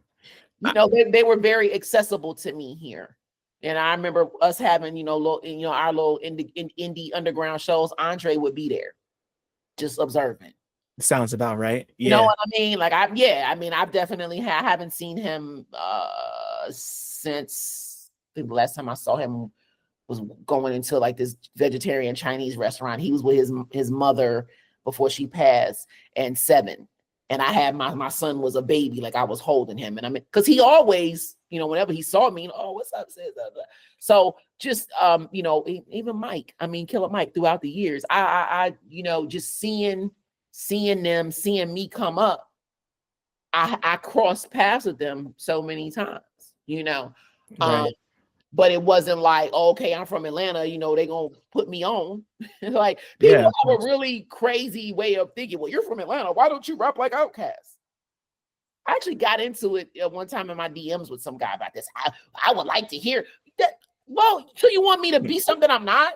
You want me to go and take Outkast style and put a feminine spin on it so you can be happy because you didn't hear a female? I definitely wanted to be part of Dungeon Family. Trust me. Of course. I wanted to be the girl. Can I be the girl? But I also wanted to be the girl that was part of Boot Camp Clique, and I wanted to be the girl that one of the girls who was in Death Squad, and I wanted to be the girl that was in Souls of Mischief. But part of High Road. But most of them, I have a great relationship with most of the members of Boot Camp Clique as as I've grown as an artist, the Beat Miners and Smith and Wesson. Yeah. I have a great relationship with Dell and TaJay and A Plus, and I mean, all. So I still got to be part of their world, because that's really what it is. You just want to, these people grew up together. They formed these bonds. So no outside person is not just gonna burst in there. Right. You know what I'm saying? But what we want to be part of is we see that connection. We see that family. Like TaJay and them, that Festo, all them OPO, they went to high school together. They were elementary school. Like TaJay posted pictures of them like in elementary school together. Yeah. Dell plus are cousins. So that's a different, you know how people see something and they think if they do it, it's gonna work for them in the same way, but they don't know. Like that's their sauce. Yeah. Like that's their sauce. Right? Yeah. So that's their sauce. And the foundation, you emphasizing the fact that like they went to school together, like that wasn't just like, oh yeah, like I met you 2 years ago and we're gonna make some shit crack. That's their sauce. When people talk about getting it out the mud together, like that's and that's why it works. Yeah, because it's their thing. You can't take somebody else's thing and expect it to work. You can be inspired. You can take, oh, okay, boom. I've learned from people, but you can't become. That's what I'm saying. Like taking it back to the Redman thing. Realistically, right. I couldn't have been a female Redman because that wasn't who I was supposed to be. But right. He inspired me, and he made me want to get better and better and better and better until I became who I am and staHHr. And if I try to do anything else, it's not going to be authentic. This who I am, even if people don't understand, how can this girl from the South rap like this? And see, like, that's crazy to me, knowing the history of this country, and most of y'all foreparents came from the South. But anyway. Yeah. So, and see, like listening to Almost Never Was, like re-listening to it again, like, like obviously like the East Coast influence is like very like, especially like production wise, it's like super apparent, but like I'll just hear the way you say certain things and like certain slang, and it's just like, oh, you're from the South. Like, so it's it's like I don't have to have this extra Southern drawl. And right. Two, and I don't know if I'm the only one that does this, but when I was younger, I was really, into theater. I wanted to act before anything, but I used to imitate people. So I would be around someone and I would mimic their accent, and I would talk to them like that and see if they would notice. If I get around somebody from Philly, I'm gonna start getting with that little Philly. I'm gonna say, "Boy, Joe," because I'm around the person. It's like, ooh, because it's a gift of tongues. If I go out west, to me, that is my way of relating. Just like when you find out where somebody's from and their cultural background, and you respect that. I'm like, word, okay. Like they talk about when in Rome. Yeah, exactly. No. And you can navigate in spaces when you know how to speak the language. Yeah. Snaps on the petrol and busters and all that, Yeah, so I mean, it's vernacular English, and vernacular English is regional. There are certain neighborhoods you could be in the same city and go to one block, and this block talk like this, that block. It's all about communication. Yeah. And I look at it as a gift because I can relate to it. Okay, boom. I know how you talk. Okay, this when you can understand what somebody is saying, that's a gift. That's a gift. Type shit. I mean, people don't know slang and will go somewhere and would just be, or like when people try to use slang and don't know what it means, and they say chili instead of child. Yeah. It's like, oh, you're not from here, huh? Yeah. And it's not even about necessarily them thinking that I'm from there, but just me, when in Rome. Right. Knowing how to navigate any space. And you're so right about that being a gift, because it is a gift. Like not everybody can, like it's like not being, you're not being chameleonic like I'm like, I guess to an extent you Yeah, kind but of see, a are. chameleon doesn't stop being a chameleon. It's always Right. a chameleon. It just adapts to its environment. And then, you know, my first name is very close to chameleon, which is, you know, I'm like, I love it. I love Yeah. who I am. And, you know, if people can't understand it, that's fine. I mean, I've been this way for a long time. This is who I am. I've transformed so many times as people started listening to my music, and I was talking about Nuwapu and Dr. York, and then I was Rasta, and then I'm going through all the schools I need to go through while I'm here, because this is my journey. And again, everything I've ever involved myself in, I have immersed myself and become part of it, so that nobody can ever say, "Oh, she's a poser." Right. You know, Exactly. maybe I know. Okay. I put in work. When people talk about putting in work, I lived it. And then, I ended up majoring in sociology. And that's what I got my degree in. And in sociology, when a sociologist goes and does research or is studying a specific, group of people in order to remove their biases, right? You go in and you live as the people, or you're in that environment. Instead of you trying to pass a judgment on it from the outside eyes, you immerse yourself, and that is how you learn. So when we talk about nature and nurture, that is a sociological concept. It is. You know what I'm saying? And so even before I had the degree, that's just what I naturally did. I was always just mesmerized and amazed by the diversity of people and the different things. I've had friends of different creeds, races, colors, religions, all, I can relate to pretty much anybody. And once again, that's a gift. It is a gift, because I can find a point of commonality with anyone. I know that I can.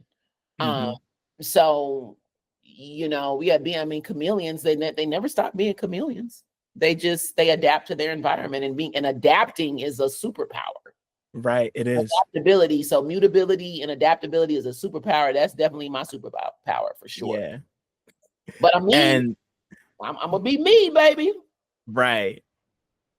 And like as you kind of came into that and started to figure out who you were musically, outside of just like wanting to be Redman and all these people, like when did you know that music was going to become more than just a hobby for you, something that you were going to like actively pursue and like want to be a part of in like I'm gonna make my dent here sense?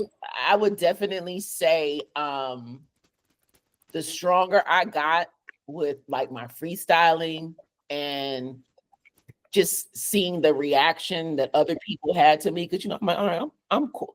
I'm cool with doing this for fun. But when we're going out and we may be there might be a big cipher, or we might be here or there, and I'm just doing what I do naturally, and seeing the reaction and how other people are like, man, oh, you're so dope, da da da da da da. That really pumped me up, and I was like, well, shoot, I need to do this. I'm good at this. I do need to do this, And then also, being a woman in that space, where in the 90s and 80s we definitely had more women, being represented in hip hop. And I'm like, okay, so I'm usually the girl whenever I go somewhere and we rapping. So that gives me an advantage, because I'm gonna automatically get a certain level of attention, a certain level of opportunity, because if you're the only one. So it kind of became a thing where I was just doing for fun, but the people around me had amped me up, like, yo, you're really good. You're really good. It just made me get more and more serious about it. Right. Yeah. Nah, like I can only imagine, because like not being a woman, like I can only imagine what it must be like to run and operate in those spaces, and just like you know, like you find your voice and you find your confidence because, you know, like you find community in that, and then it's just like, oh, like I can do this. Yeah, because I mean, I definitely had to dress like one of the boys because I had to be a chameleon in that aspect because I was a woman and shapely and attractive. So I'm like, oh, I'm around all these guys. So then extra baggy and, you know, so that I could move in the space comfortably. And that the focus would be on, you know, the rapping and not anything else. Although that didn't necessarily work because usually when you're covered up, men notice something, you probably covering up something that they probably would want to see. So it helped to a degree, but I mean, you know, I just was so like, man, like, oh, it just, you know, it's just everything. Cause you know, you see this, you see the videos, you see stuff on TV, you're like, oh, I want to perform and I want to do this and tour and be some, it's the dream, you know? But the more, like I said, the more I got into it, the more I worked, you know, my writing and, you know, just structuring songs and all of that. And I'm like, yo, I really do have something, like, for real. Like, I really have a voice that needs to be heard. It's, you know, there's not a lot of people, let alone women, that are talking about this particular thing. And, you know, I can address this topic because, again, it's part of my everyday life. So who better than me, you know, to do it? Right. You know, and yeah, I mean, like, because this is just such a touchstone for me, like, once again, like re-listening to Almost Never Was and just like hearing the way you would, like, you know, like go even like a song like Grandmasters, you know, like that song to me is just like, you know, like it's really fun. You're obviously like flexing a bunch of names and just like creating a story out of these names and these albums and like this culture that, I mean, like obviously you're a part of it, but like you know, like, you know, you kind of like turned it into, you know, like it's like a game and a story at the same time. Right. You know, like just, you know, like just like hearing, yeah, I don't know, like, I use all their names as, you know, adjectives basically. yeah, I and you're like, personified, you know, hip hop right, through these different, and then it was, of course, because I'm a woman, so hip hop to me is a man. Although I do feel like, you know, hip hop expression is definitely, it is a very feminine, it is a definitely feminine form of expression. A lot of people may not agree with that, but, you know, I would, yeah, you know, it, but for me as a woman, you know, I'm going to romanticize just because I like men. So, you know, naturally I'm going to romanticize hip hop as a man. right, And I have a lot of songs, you know, where I do that, where, like, you know, hip hop, this is me, you know, my man is hip hop, and I'm going through these relationship issues, you know, with my man, right. you know. which is like interesting because I know you've mentioned, and I mean, like, I've seen it, just the fact that you know, like, you've put out a handful of projects, you've put out a lot of songs, you've been featured on a lot of songs, but you mentioned it, you like alluded to it earlier, and like I've just seen it in practice, that like it's been very kind of like in and out for you, where like you're putting stuff out and then you just kind of go off and life happens, and then you put out more stuff, you go off and life happens. Like, how does your creative, like, does your creative process, how do I even want to ask this question? Is it is there ever a period when you're not creating? Like, even when you're not like actively like recording or outside or working with somebody, like, is there ever a time when you're just like not rhyming Oh in yeah, your head? Like, yeah, a lot of the time.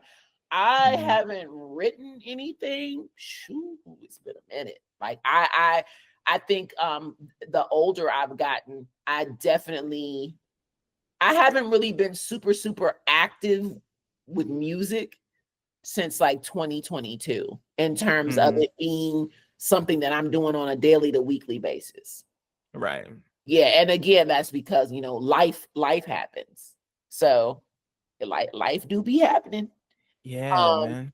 and like the past couple of years, yeah, have been this year really has been super tumultuous. So it's just like really funny how much music related things I've done this year in the midst of, you know, like life stuff that has happened.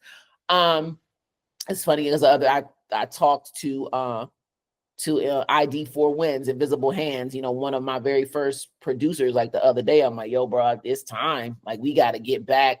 You know, I had some skeletons I was listening to, like just some songs that were in different stages of completion for a project that I was working on that, you know, I decided to just can and go in a different direction with that particular producer. And so I have all these songs that need, you know, new beats. Yeah. I mean, I pretty much got like half of an album, you know, potentially. I just need new instrumentation. And I went back and I listened and I'm like, ooh, yeah, like this, I have so much because of the way that I write. Like I do write splintered. So I don't sit down and write like 2 and 3 verses in a chorus. And once I might do a verse and then a week later come back, you know, I put things together. I'll be doing this goes here and this go, you know. I know how to put the patterns together. I know how to put the puzzle pieces together, you know. Right. Because no one sits down and just throws the puzzle pieces on the table and the puzzle automatically goes together. You know, it takes time to put a puzzle together. Right. You know, to find the pieces and match up the edges and this part of the water and this part of the sky. So that is my man Elo Kush will call you double dutching. You know, you jumping in. We double. He may not mean it that way, but when I think about double dutching, that's how I think about it. You know, you double dutching, you in and out, you in and out, you in and out. Right. Yeah. So yeah, there's a lot of time, and there's even times I don't listen to music on a daily basis, which I know people would go, oh my God, how? Because because I know how to separate, you know, my front stage and my backstage personality. That's another sociological term. Irving Goffman, you know, our front stage and backstage personalities. Like the front stage is what the world sees. The backstage is for your more intimate, you know, interactions and relationships. And so I know how to very well separate, you know, my Diana Prince from my Wonder Woman. I know how to separate my, you know, Firestar from Angelica Jones. I know how to separate the two. And sometimes I'll be so in one world that the other world is kind of obsolete.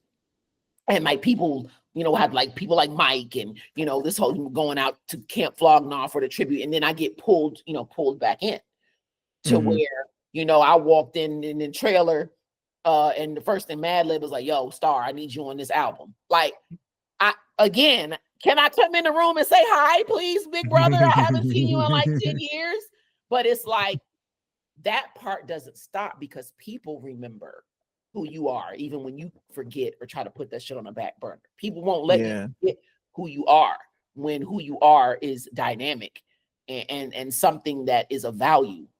So even if I didn't want to do it, somebody's going to try to, I can't get away from it, even when I try. Even at my job, like somebody found out I rapped. I don't know if I told them or what happened. And Lord, they had the videos going around the office. And I'm like,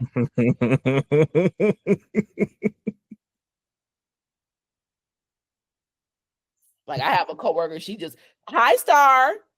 I don't even get to be, hey, Star, how you doing, Star? Like she reminds me every day. I don't, you know, I can't escape it. But that's a good thing. Yeah. That's a good thing. It's not, you know, if I was horrible and people were gassing me up, you know, I think that would be worse. Yeah, because they'd be lying to you. And, you know, you don't want people to lie to you. Like, I don't. If I'm not good, God, please tell me. Let me know. Right. So, yeah, I go for very long stretches and very long periods because I guess if I'm not in a position where I can make music, I don't want to be so focused on it because then, okay, I'm focusing on this and like, well, where am I going to record? I don't have any beats. You know, it's kind of like, I don't want to torture myself like that. So when I'm in it, I'm in it. And when I'm not in it, I'm not in it. The boundaries are very clear cut. Yeah. So there's actually a lot of time that I'm not, you know, I think, but still too, even though if I'm writing something on, I guess it's funny because I love Twitter. I know we're supposed to hate Twitter because of Elon Musk, but the concept behind Twitter is with it being the writing. Yeah. I mean, That's why I love it too. I still write every day. I'm a writer, right? Mm-hmm. So I'm still writing with my little pithy comments that I make on, on social media or whatever. I definitely am still getting, that writer is still being exercised. But yeah, I think that, within the next few months, there's definitely going to be some new musical activity going on. This thing with Food, this 20th anniversary, and seeing this album re-enter the Billboard charts. Yeah, I mean, like, what better reason And to just seeing, it's amazing, and just a testament to just everything that Dumoulin was. Like, he wasn't even trying to do this. Or maybe he was. It was part of his plan all along, because he's what better fuck you to the industry that screwed you over than to come in this shit, do it your way, not give a fuck about their accolades or anything, and still get them. And get him anyway. Exactly. Yeah. I felt that because I went to the screening that okay. I was there. Yeah. I covered it for my site that I write for and everything. It was I had never seen. I own the Food Drive Tour DVD, and I just never put it in a player. Wow. So like, that was my first time seeing it on the big screen and being like, this is like the best tribute to Doom ever.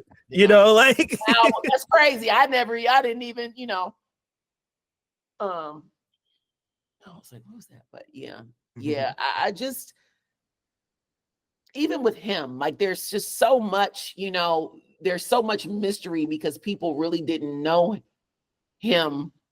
They didn't know him, right? But they knew, again, he's also very, this is this side and this is this side, right? And so, you'll hear people, I think when people are trying to identify and connect with someone, they definitely take the lyrics to heart. So I feel like there's a segment of people who think he was like this, pushing his glasses up on his nose nerd that was like, this was he was a nerd, but he was a street down to earth, like, real, you know what I'm saying? And I know that side as well as I know, the super, I'm making Orgone, jewelry and Orgone pendants, but at the same time, I can take the briefcase and smack somebody across the face with it. So like, just that duality, and knowing that duality, I think that he appeals to so many different types of people because of his interests. You got comic book heads, you got the metaphysical, students that's in the outer space, and this part, you got, this side, so he's just got so many. So that's why he has all those personalities. I hear.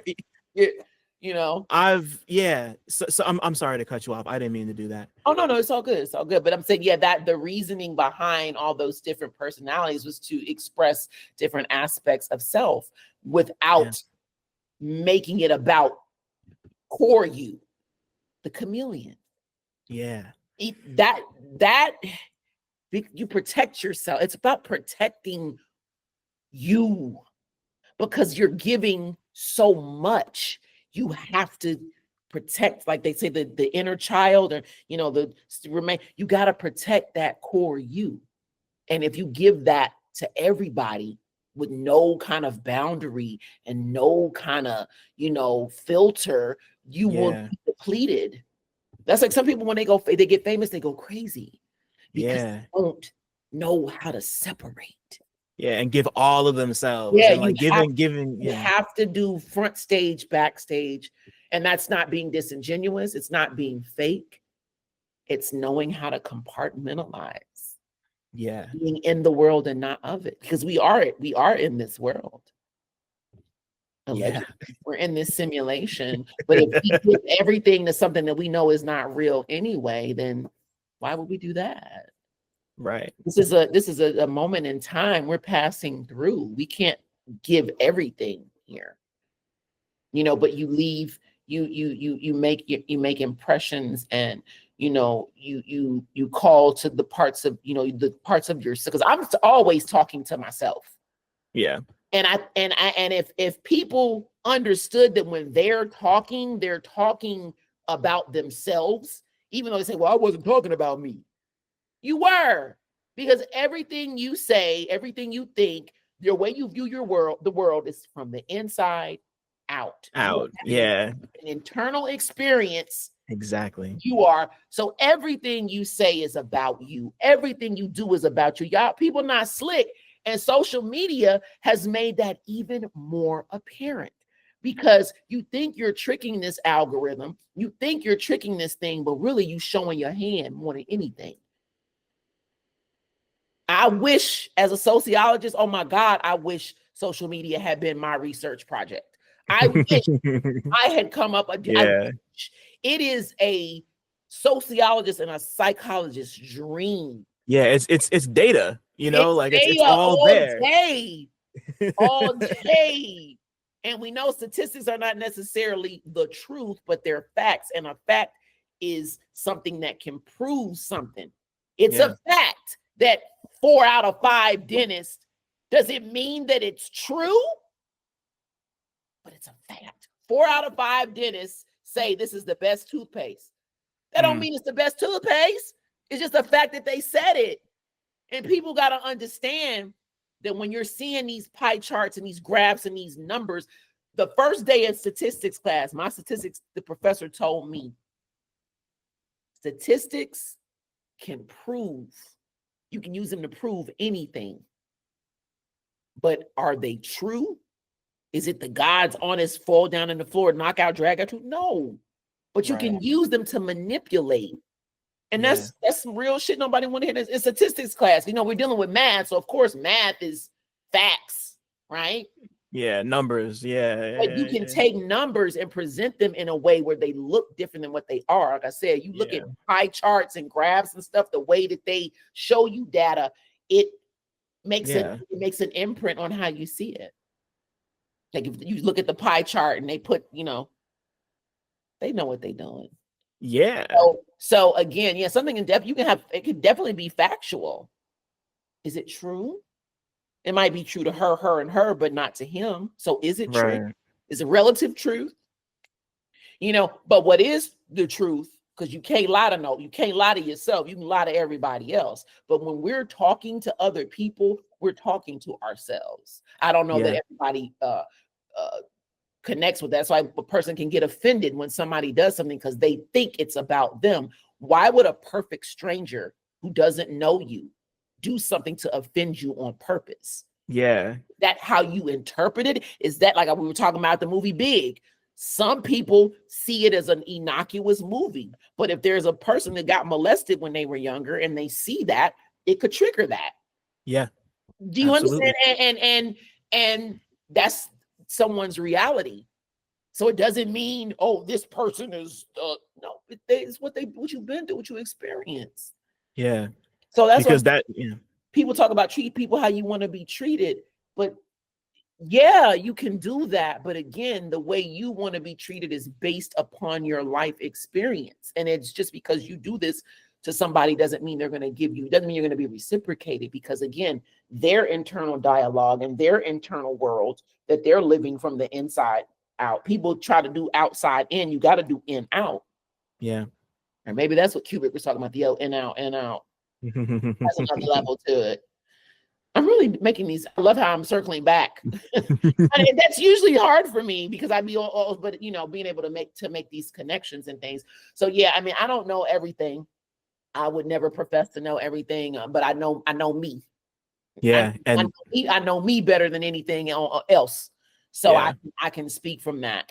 And I think if people would just look at it as like your reality is not my reality, then because people are so sensitive and they take things, like nobody can read your mind, nobody knows. So when you assume that things are being done to you, that's not always the case. Yeah. And a lot of the time it says more about you than it does about the other person that you might assume that anyway. Yeah. And it doesn't make you a bad person. It means you might, and it doesn't make you right. You might need a little therapy. You might need to talk Absolutely. to somebody. That's all. It's just a lot of people, you know, are like an open wound that never has gotten the proper treatment, and we may put band-aids on it and cover it up, but when you're wounded and you haven't healed, we've all had that cut that we thought was healed, and oh man, it opened back up again. It's not, you gotta heal it. And I mean, again, I'm talking to myself because I definitely have taken things personally or thought somebody would, because we're human. Of course, yeah. And we gonna, we have to get into the mind frame of that. A lot of this, none of this shit is real anyway. It's not real. The only thing that is real is the only thing that is real, or what's real to you, is not real to the next person. That's the best way to say it. Definitely. So, and then there's different levels of reality as well. So different, different, and everybody's in different spaces. Like, there are things I learned when I was 15 that people are learning at 50. Yeah. So everyone moves at a different pace. Yeah. So it would be difficult for me. It's kind of sometimes difficult, you remember what it was like. And I really don't. Like, once you learn something and you haven't mastered, it is hard to go back to not knowing and being able to be patient and with people who are not there. You know what I mean? That's one of the biggest things. People forget what it's like to not know something or to not have crossed a certain line. That's why when the people you connect with, it could be anybody. Like I said, you could connect with anybody that has had similar experiences and is in the same place you are. And it's not always the people you want it to be, too. That's another thing. Right. You can't make anybody be where you are, and vice versa. Yeah. Yeah. Once again, I'm just absorbing everything you're saying, right? I don't have anything to follow that up with other than like, I wanna we kind of came full circle to Dumile, so I would like to touch on that a little bit with you. Just like because I don't think I know this story, but I'm so curious. Like, I wanna come at it from a slightly different angle, because I would love to know how the two of y'all met.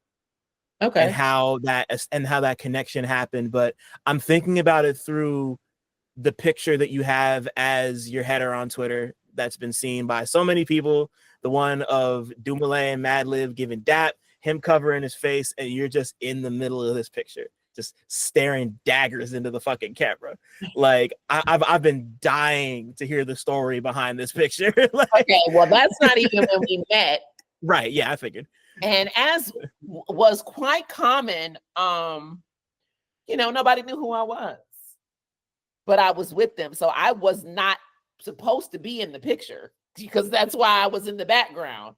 Right. You look at the picture, like, it looks like, yeah, I'm in the picture, but the person that was taking the picture was getting a picture of Peanut Butter Wolf, MF Doom, and Madlib. He didn't know who I was. Of course but it's not. a testament to, but look where I am.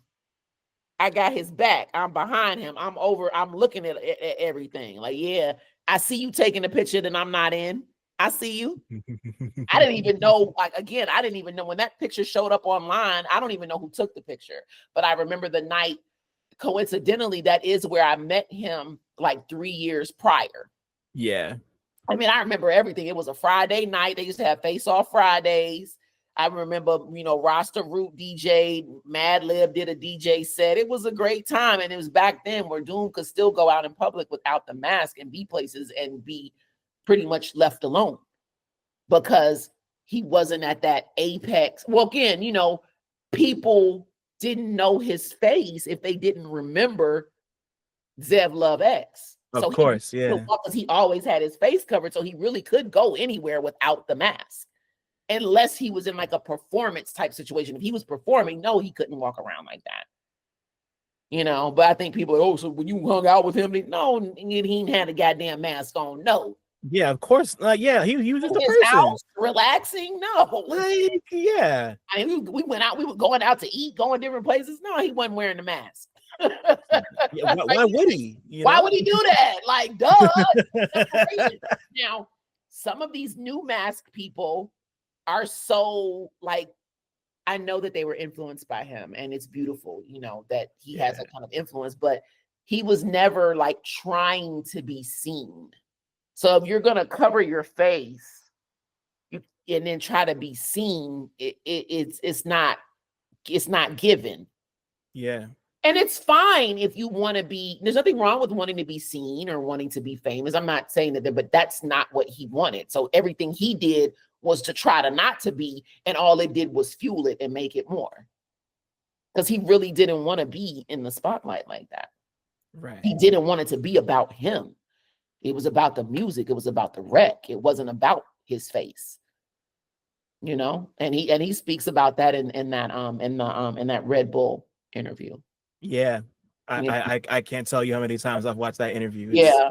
And so I think, again, because people like to identify, they're identifying with the character, but there's a real person that is fueling the character, and the real person is, they want their peace of mind. They want to be able to enjoy their life and their family and this and that. But if they're always the character, that's never going to happen. Right. It's not. It's never. When did you first meet? Okay, so it's not an exciting story at all. It's very bland. That's fine. This group, the Micronauts, they were doing a show here at the same club from the picture, MJQ. They had just put out Obelisk Movements, an album that I was featured on. And, Self called me. He was like, hey, we doing the show tonight. Come through. We're going to have a cipher at the end. I want you to get up. Because, I was known here for the off the tops. So just there was no environment I went in when rapping was going on that get star, like, where's it? They just, again, that's something that I worked really hard on. Because when I first started rapping, I remember White Owl was his name, Eric. Eric told me, if you can't freestyle, you're not a real MC. So that became the thing I worked on the most, because I wanted to make sure that I was excellent at it. And then it took me back to when I used to be in the car changing the words to them songs, or like doing improv, like in a theater, drama club sense. I'm like, oh shit, this is doing this with music. Bet off the top of the head. And then when I locked into that, oh, it was a wrap. So, I got up, I rapped. I remember Big Just was there that night. Mr. Lynn was there that night. And so I met pretty much everybody that Science of Life was there. So I had met Science of Life previously on the land out in Eatonton, the land that Tamaray, the land that Pops had out in Eatonton, Georgia. So I had met them before, but I didn't meet them as an MC, because when they were rapping, I was like, I kind of felt intimidated, because their raps was like, it involved the information that we were studying, and I was on some like niggerish shit. So I was like, well, I can't rap my little niggerish raps in cipher. So because I was just, again, just freestyling about whatever. Like, I wasn't really, again, what am I gonna be? What am I gonna write about? What am I doing? I just hadn't. I was a baby MC, really, at that time. So I think I met them like it might have been 96, possibly 97. I think it was 97, because I found the information. I was put onto the information like late 96, so that would have been summer 97. So I was still, still growing. It's like 21, 22. No, 21. I was 21 in 97. So after I rapped, after he was like, yo, you're really dope. And I'm like, thank you. And that's how we met. A year or so later, I had, gotten signed to Subverse. I had a single deal. Yeah. And we did a showcase at this place called Club Kaya, coincidentally, but not coincidentally, because I don't believe in them. The showcase was on Halloween. It's me, Micronauts, Mark Speck, Science of Life, The Hemisphere, C. Ray's Walls, and Doom was the closer. And so, after the show was over, Little Cy was like, hey, somebody want to talk to you backstage. So he's just sitting back there. He's like, yo, you are ill. Like, I want to work with you. Like, you're incredible. And I'm like, thank you. Oh my God, because I was an MF Doom fan, and I was a KMD fan, more importantly. Right. I mean, like, super, like, crush on Sub Rock and all. Like I Mm. absolutely loved them. You know what I mean? I wore Mr. Hood out. So and then when I found out that he was MF Doom, I was like, oh my God, are you serious? And then we had the connection with the information because I didn't know what an Ansar was when Peach Fuzz came out. But when I started studying, and I'm like, oh, he had on a jalabia. They were selling scrolls in the video. I'm like, oh my God. Like, Yeah, you were just like, there it is. Like, so, again, immersing myself in something and look, I immersed myself in something and look at how my it crossed paths with my music. Who'da thunk it?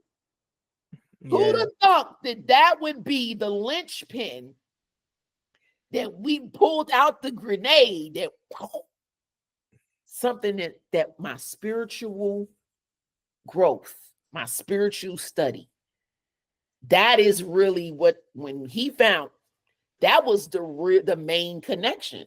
He was so blown by that. And then you rap like this too, sis. And so again, I just was being myself and I was at the right place at the right time.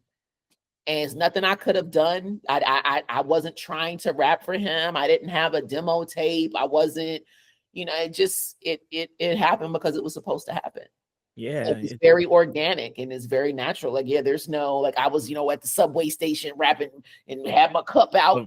He walked by and heard me and so no, it was just like I was in the, we were in the field and I was doing what I do. And he respected it as one MC to another. And also one who saw what I couldn't see in me and helped cultivate it, because he always would tell, I'm like, I'm not that. I'm not that. He had so much, so much faith in me, so much just belief in me. And I just, even when I didn't see that in myself, and that means a lot to have somebody that gifted in that profile. I mean, because if he doesn't know, who would? I mean, someone spent most of their life in that world. I think he would definitely know if somebody had it or not, or they had the talent. So that's how we met. And yeah, just to emphasize like that faith he had in you, like it was to the point where he gave you 2 solo songs on 2 of his albums, like like between Guinness's and right. And I mean, I want to be on a song with him, right? Because who wouldn't? Not realizing that you don't need me.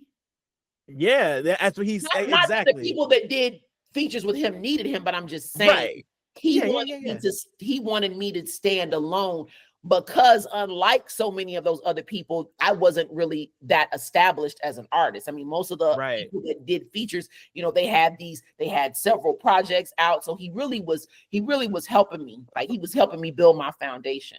And he knew that by the virtue of him, whether you like me or not, you had to respect it. Because I mean, I'm sure there are people, I've heard, oh, Guinness is my least favorite. That's fine. And it's somebody else's favorite. So it's all because you didn't understand he always made sure there was a feminine presence on every single album. Yeah. I'm trying to, even on Ghidra, we got Stacy, you got me. Yeah. Victor Vaughn, you got my sis Apani. Yep, honey. Yep. So if you look, he was always putting that feminine energy there, because he knew how necessary we were. He is probably one of the I was never no female MC. Right. But he knew the importance of the balance that the feminine energy brought. Right. So by virtue of me being this great MC and also a woman, I fit the bill on every. It wasn't just about me being a girl. Right. That was a bonus. Right. Yeah. And that's how I always looked at it. Me, I'm not dope, because I'm a woman. But it adds to everything. The sauce. It's like, right. you know. And the thing that really caught me in my research is that I didn't realize Still Dope was its own song on another project before it found its way over to Born Like This. No, actually, it was on Born Like This first. Okay. Yeah, because I recorded this song in 2004. Almost Never was basically me putting all the songs I had together. I had all the songs I had at that time. It wasn't Mother Nature with a Molotov was it was mapped out. Got it. Almost Never was like, oh, you got an opportunity to put an album out. What songs you got? And of course, I'm gonna put Still Dope on there because Still Dope hadn't come out yet. See, Born Like This hadn't come out yet. Okay. Yeah, because it hadn't. Yeah, it hadn't. Yeah. So really, that's why I had a twist. Technically, I did a villain move. Yeah. Yeah. No, just like looking at the dates and everything, I was like, because I put it out. But you know, I mean, it is what it is. Yeah. Because it was my, it was my song. To me, yeah. It was my song. I'm putting it on. It's like I had like a major label deal. So because I was moving it independently, it wasn't going to take away, from anything that was being done. Right.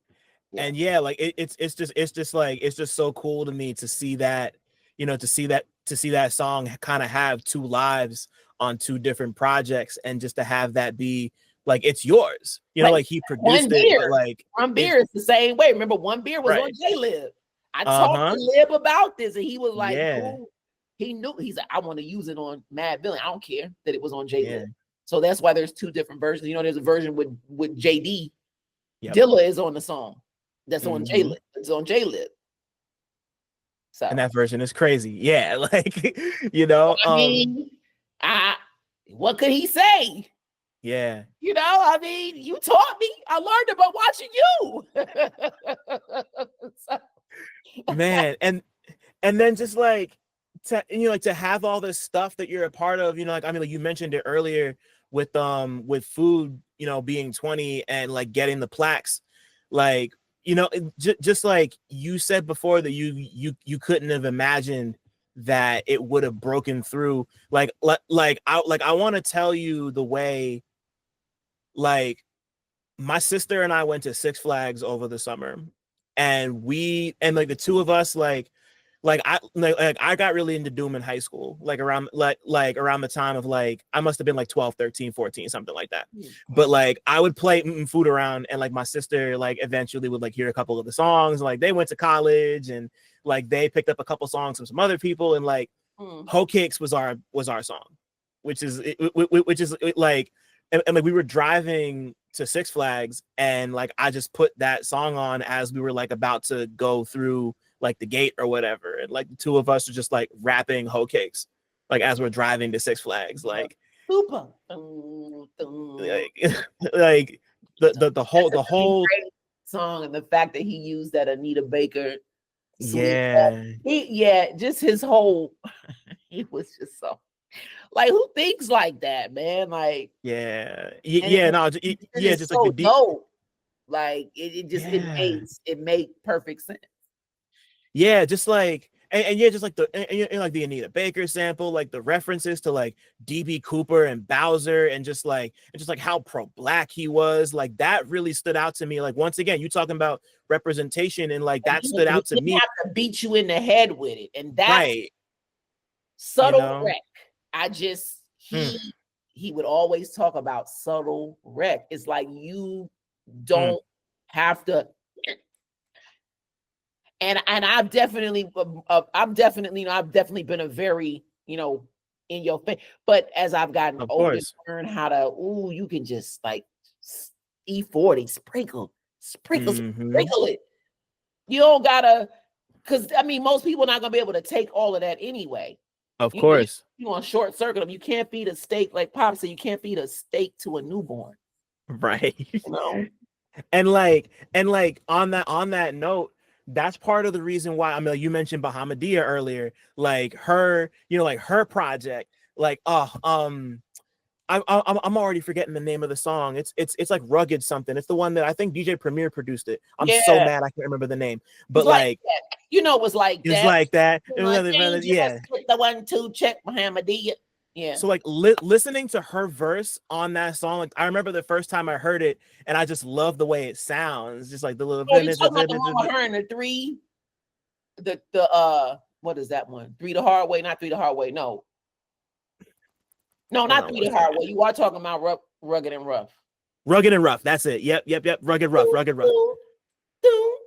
Yeah, with the little horn. You talking about what? Check how I wreck it.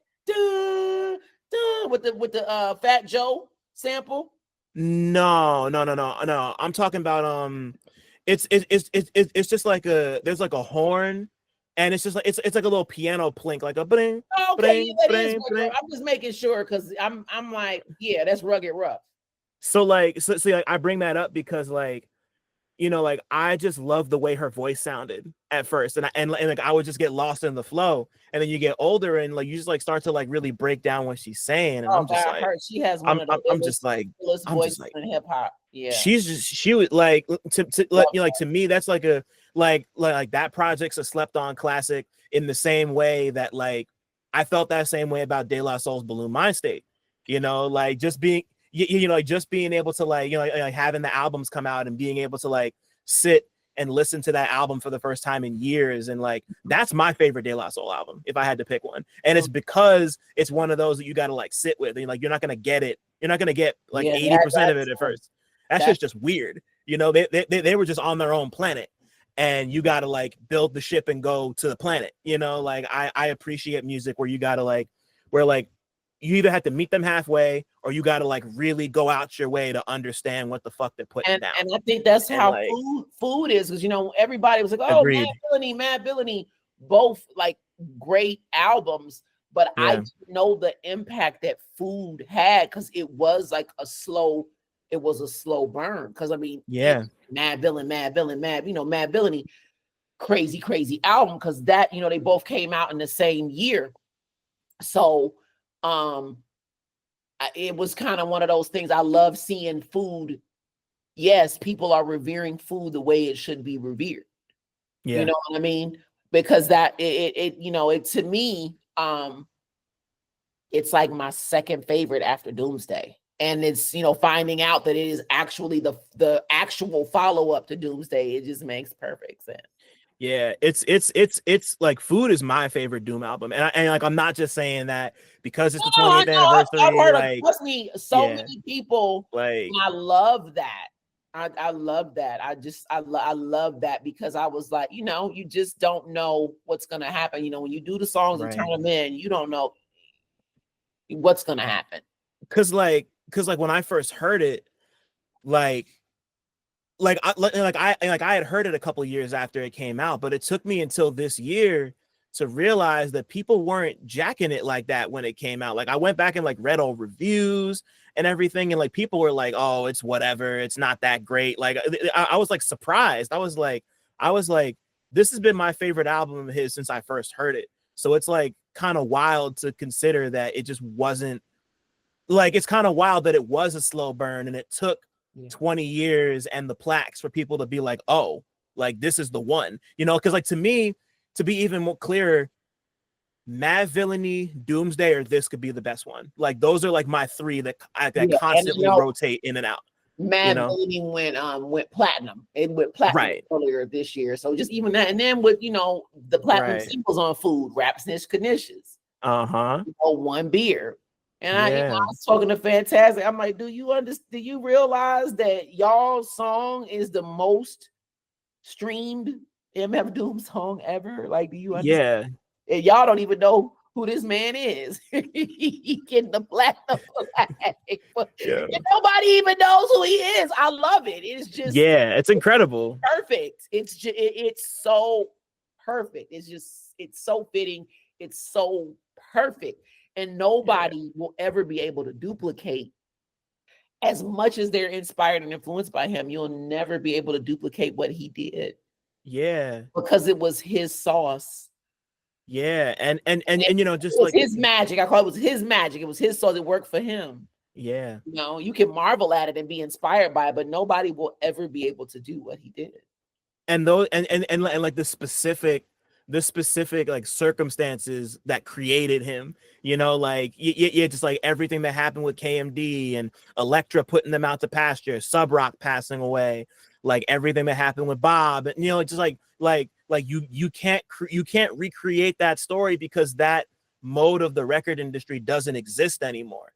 You know, like there will never be another Doom because that version of what we used to do, like I mean, it exists in some ways, but Mhm. like it was so unique and so specific. Like there will never be another person just like him, No. you know, and there shouldn't be Right. another I person just agree. like him, There's you know, nothing like wrong with, a mold being broken. I think yeah, that I'm people fine do with that too. themselves a disservice when they don't try to find their way. You can be inspired, definitely be influenced, absolutely, Yeah. but to be better and do more and bigger than that person did, not to like mimic what they did and hope you get the same result. It doesn't work like that. Yeah, diminishing returns and all that, you know, and you know, like that's the thing about, you know, like there was never a time when I would listen to you, whether it was on his albums or on your music or whatever. Like there was never a time where I was like, oh, you're just like a Doom acolyte who just like jacked the style and did it. You know, like you know, you like you said before, you're you. You know, like Guinness is you. Still Dope is you. And then like everything on Molotov's, like, you know, like there's nothing on there where, you know, and you're like maybe I'd be like, okay, this person may have been inspired by Doom at some point, but it's never like, oh, like this and this. It's like it's not a like it's not you're not biting, you And know, like it's funny that you bring that up because sometimes even like your vocal tone, your voice, um, I think people when they don't know how to, people will try to, oh, you sound like so and so, because that's the closest thing that they've heard to what you're doing. I had somebody accuse me once of, oh, you bit, you bit. I was like, I didn't like that. That's my voice. Like, are you yeah, it's just how you kidding talk. me? Like I did a love song. Which one? Yo, I'm talking about a dude I'm in love with. Of course I'm gonna use my sexy voice. Like, are you fucking insane? Like, people are Oh crazy. my But god, again, son. because people think that some people think that things exist in a vacuum, and that only one person could possibly get an idea, and that nobody else because Right. thought is universal. So if you're tapped in to similar things, just again, like of all the things me and Doom could have had in common, who would have thought Nuwapu would have been that thing of all Right. the things we could have had in common, right? Right. Because you gravitate to what is familiar to you. And so I mean, people, they do, they're just like, most people would compare me to another woman that raps and never a man. Even if I wrote a rap in the exact same cadence, style as a male rapper, they would still compare me to a woman, which is Right. crazy because some people just can't separate that. Yeah. But I've had people be like, "Oh, you was inspired by Big L, huh?" And I'm like, "Damn, how you know?" Because they listen. Yeah. And you know, like that's what I don't know, like that's important. I mean, like as a journalist, a critic, and like somebody who, like, I guess at this point is like an archivist, like that's my job, is to listen. You can be So, you inspired by know, somebody like and not sound like them, and you can sound like yeah. someone and not be inspired by them. I know that's a concept because again, remember with Action Bronson and the voice and the ghost Oh face, yeah. Drew, they should tell us Drew sound like Like Game. Drew Nas, sound yeah. like And Nas. Game, Drew yeah, sound yeah. like this one. He doesn't rap like either one of them. He No, cannot he doesn't. help his vocal tone. He can't help that. But again, people go with what they know. Yeah. They have to be able to make it make sense. So they got to put it in a category. They got to find somewhere to put it. Yeah. So that they can deal with it. And it is what it is. I mean, nobody can tell me what I did, or what I didn't do, or what I was inspired by, what I was influenced. But nobody can tell me that. They can think what they want to think, but Right. And just like, I don't know, like just seeing you work and like just talking to you for the last like 2 hours and just like taking all this in and taking in your journey. And I mean, like, I feel like this could go for another like 4, I like know. this is It's just, it's just like we're having a conversation, and that's, I think the best interviews are like that, where you just, you have a conversation and other people, get to listen in. But did we answer all the questions? That's what all those wonderful questions that you had. There's one you didn't ask me. I know. One I've been waiting the one I've been waiting to answer. Yeah, no, I was gonna ask it. So Star, if your life was a movie, what would it be about? Oh, that wasn't the question. It was another one, but I what, didn't. What was the other one? Where I realized that music, specifically hip hop and film, were connected. Damn, you're so right. That's the one I've been waiting to answer. Okay, so please answer that. I'm so sorry. I'm mad at myself. Honestly, there are a couple. All right. Do the Right Thing. Yep. Huge. We got Fight the Power playing throughout the entire movie. Yep. The entire movie. How the song encompassed everything that the movie was about. So much hip hop, from the Jordans to the African medallions, the high tops, Radio Raheem with the big radio, like the finger rings, finger rings. So that, and for hip hop, for sure, that one. Because I mean, I'd seen movies before, and I would even say like New Jack City and Juice also. Mm-hmm. So yeah, I mean, it's because for me, it's never just one answer, but like Do the Right Thing. For sure. Yeah. Nah, like I love the what's it called?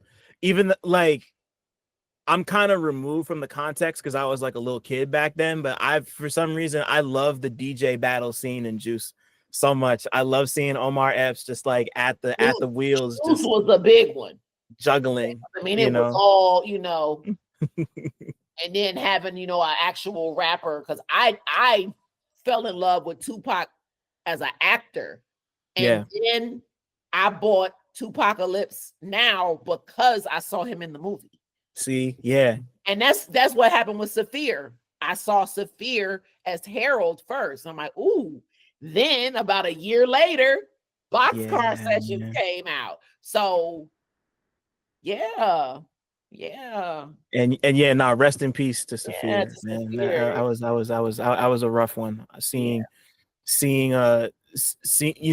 everybody in y'all's corner, like really mourning that man, was a lot for me as somebody who wasn't super familiar with his music, but like of course knew who he was. But I did get to meet him, which, because I mean, he was one of my favorite as well. Like, just he was so different, creative, his voice, his approach. And I met him out here. He came and performed at Clark Homecoming. They had a bunch of, I think Onyx was on the bill, Redman and Method Man, him. And I was so hyped because I had the album, but nobody, when he was on stage, nobody around me was, and I'm like, what the fuck wrong with y'all? I don't know who this is. And so because of that, when it was over, he came to the audience and he hugged me and said, thank you so much. He said, that meant so much to me. And we had like a 20-minute conversation. We talked. I told him I rhymed. I was like, I first saw you as Harold. Only, 240's eyes, baby. Like, so I got to have that again. And that's the same kind of moment I had with Mos Def or with Yasin, because yes, I knew you from the music, but I knew you from this first. And again, I wanted to act before I rhymed. Right. So just having, seeing these different and connecting with, specifically connecting and having this, because I love Tupac. Oh my God, I loved him. Like, I still love him. And, you know, when you see the discourse and people, oh, he's not a lyricist and he's not this, he was every fucking thing. And then some. Yeah. He's completely hip hop from his head to his toes. The Yeah, good, like bad. Nobody can take that from him. If you going back and you listening to them first 2 or 3 albums, and you cannot say you can't do it. He's like Tupac. I was just thinking about this 2 weeks ago. Like he's still like the rapper for so many people. Like you know, like if you like if like hip hop or rap was in the dictionary, his picture is next to it. Like he's the guy that everybody's like, that's a rapper. He did everything. He had the party song, the gangster song. He talked about, you know, what it was like to be a boy raised by a single mother and not know his father. Just letter to my unborn child. He went against the cops. He pinned black men's pain. So for any black man to be able to say that Tupac wasn't great when he was making songs like Brenda's Got a Baby. Yeah. And If My Homies Call, and Violent, Young Black Male, Trapped. How the fuck, Dear Mama. Pain, like, come on, man. Who was speaking up for young black men like Tupac? Nobody. Pain is. I've been listening to Pain a lot. Real shit. Because black men's mental health is so glossed over and not addressed. Yeah. You know what I mean? That baby went through a lot of trauma. Let him act out. If he want to be a thug, let him be a fucking thug. You know what his bloodline is? Yeah. Of course he would have. Anybody would have went crazy. Yeah. Your mother was in the BLA. She was a former Panther. Your step pops is a political prisoner. Your mom was a crackhead. No disrespect to her, but she had a crack problem. He went through a lot of trauma at a young age. Of course, drama's gonna appeal to him. It's an escape. Yeah. It's an escape. He can go again. Tupac don't gotta be Tupac. Tupac can be the front stage and the backstage, get separated. Mm-hmm. There it is again. A lot of people, you're trying to cope with life, with the shit life gave you, and not go crazy. Of course, your personality is gonna split. Yeah. You're gonna have different personalities. Of course you are. Because you know black people ain't going to therapy. Oh, you ain't crazy. You just need Jesus. Yeah, especially not at that time. Yeah. Especially not at that time. I'm like, did y'all listen to him? Or yeah. Brenda got a baby. She's in love with a molester who's sexing her crazy. Come on, man.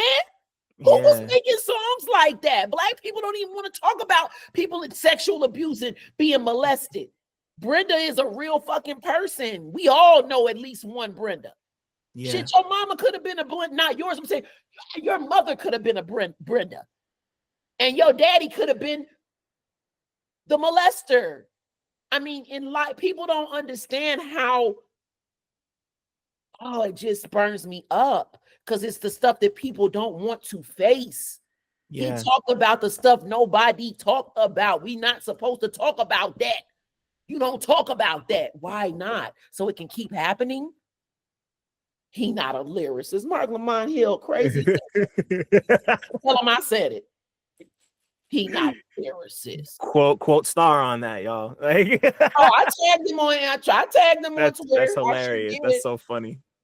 Yeah. Insane. He's not a lyricist. Yeah, that's crazy to me. Never that. Never that. Like, so I mean, like, let me ask my last question before I say what I want to say. Okay. If your life was a movie, what would it be about? I can't wait for this answer. Good God, if my life was a movie, what would it be about? Shit, overcoming the odds. Mm-hmm. For real. Like, I mean, I have been through so many things that nobody knows about, and I'm not a miscreant. I'm not a deviant. I haven't killed nobody. I haven't killed myself. You know, I took all of that stuff and I used it to make me stronger instead of letting it break me down and make me weak. I mean, I've had a very tumultuous life. You know, I don't talk about it.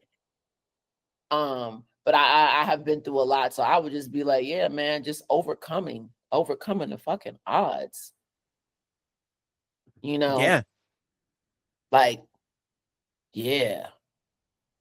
Because I could have went so many different ways, and I chose to go the way that I went. You know, I definitely could have been in a totally different space. Yeah. So, I mean, I could have definitely chosen easier. I could have definitely chosen some, you know, an easier path than what I chose. And I think just not just overcoming and beating the odds, but just being able to, damn, this is a really, I'm trying to think of a movie that even reminds me of my life, and I don't even know this one exists. Geez, this is a really good question, because you didn't put this one in the email. If I had time to think about it, I probably could have came up with something better. But I mean, for me, just definitely beating the odds. I think that people think when you come from like a certain socioeconomic background, oh well, your life is easy. Your dad was a doctor. Right. Nigga, no. What did Tyler say? Yeah, that's exactly what he said. You know, yeah, people just look at one thing and not the 75 other things, you know, that were going on in the background. Yeah, I don't look like what I've been through. That probably would be the best. I don't look like what I've been through. Yeah, if that's not the title, that's the tagline at least. Like, yeah. So what I was gonna say before is I really hope everybody is picking up on the stuff that you're putting down here, because like I like, this is me listening as much as I was talking, if not more, and I really appreciate stuff like that. You know, like I don't know, like I just there's just a lot to gain from what you just said about so many different things. And I mean, like, I was already expecting this to be a great convo, but like, thank you. You're welcome. Yeah. Like, I didn't realize how much I needed this. You know, and that's again, I'm always talking to myself when I'm talking to somebody else. Always. Yeah. And I have to always remember that I'm talking to myself. I'm always talking to myself and somebody else, because the stuff I've been through and the stuff I go through is not unique to me. We're here on Earth. That's the thing. Your situation is not as unique and special as you think it is. There's other people do what you've been. No, for real. And we need it. You're not the only one. Like, whenever damn, somebody else thinks that too. I'm not crazy. Well, I could still be crazy, but and that's the thing. We don't talk. Again, when that Brenda got a baby, I'm gonna tell you, I was like, wow, he really wrote a song about being molested by an uncle or a cousin, and having a baby and throwing the baby away because she didn't know what the fuck else to do. Because how are you gonna tell your mother that you pregnant and that this is the baby for? Like, I can imagine being a 13, 14-year-old girl. Yeah. How did she not know she was pregnant? Well, if you like pregnant before, how the fuck would you know at 13, 14? Yeah. Let's not blame the victim here, people, because you know people love to do that. It's her fault, not the person that raped her. Right, exactly. You know, and yeah, just like, I mean, that, just something like that, to put that down, that was a heavy thing to put down, man. We talking 1991. Yeah. 91. Yeah. Not 2021. 91. Yeah.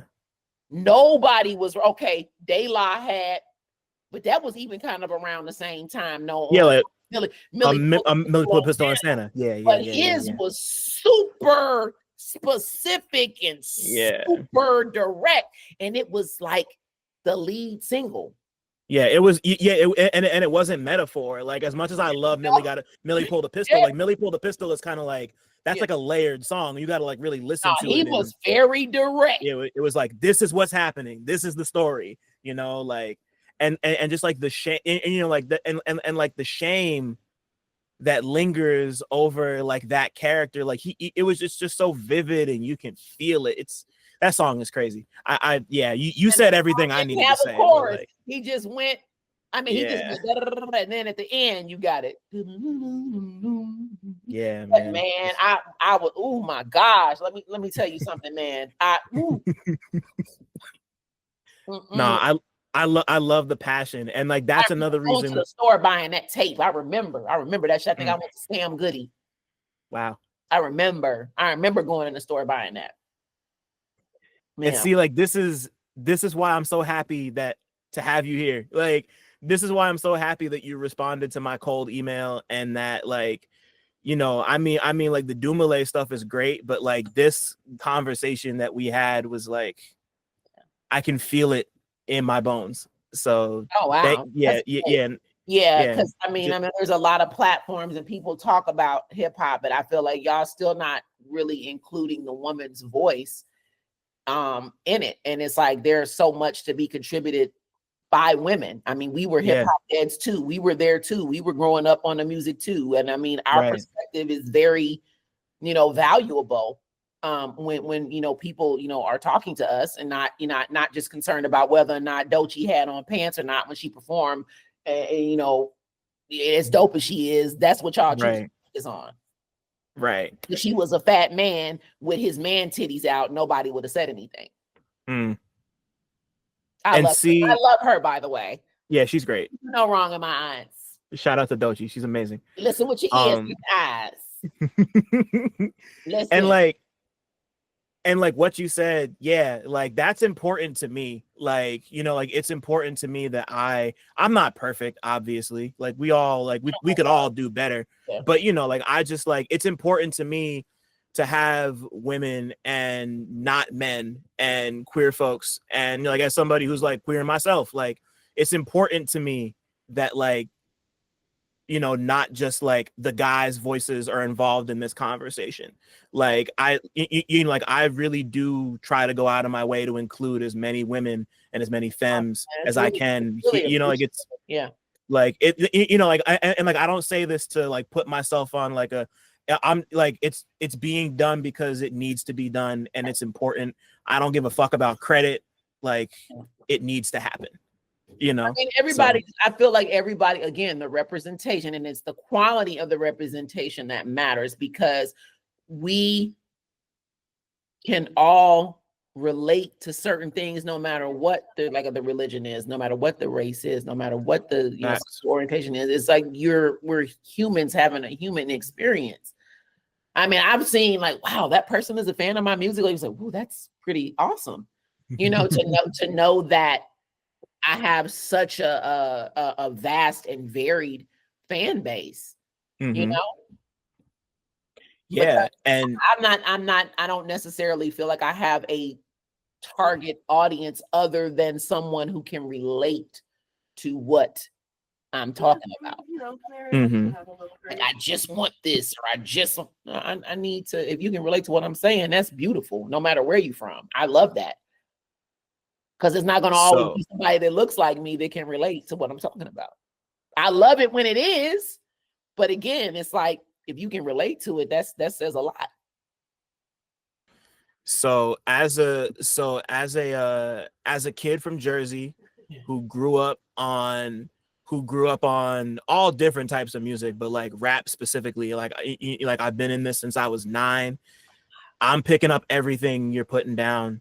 I've been since I first heard your shit. I love it. So like, thank you for the music. Thank you for the perspective. Thank you for, I'm sorry, what'd you say? Oh, no, I said, thank you. I appreciate it. No, of course. Yeah. Just like, thank you for the work. And thank you for putting on for the greatest rapper who ever lived. But also, thank you for being you. You know, like it's like, once again, like this isn't about, to me, this like the Doom affiliation's a bonus. That's Like to me, it's like gateway. Yeah, I mean, because yeah, you know, like have known about me without him. It's always, and yeah. now you know why I was affiliated with him. Right, like now because you see what he saw. He knew. see, like yeah, like you Yeah, like so people will be thinking, you know, it's something is what is not. He knew exactly what he was doing, and that's right. You know, and I just yeah, and it's even more clear the older that I get, for sure. Right. He knew exactly what he was doing. He did. So all I'm gonna say is I can't wait to see what you got next, and just like thank you again.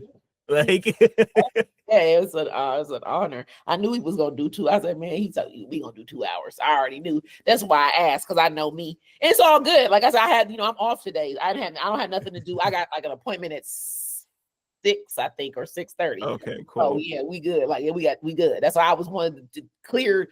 Like okay. All right, yeah. You think it's not gonna be 2.5 hours? That's whatever you think that. I'm not mad. I'm not mad. Thanks for listening. Shout out to y'all for making it this far, and shout out to all the Black people listening too, because y'all really impeccable. Don't forget to like, subscribe, and tell a friend to come through next time. 1.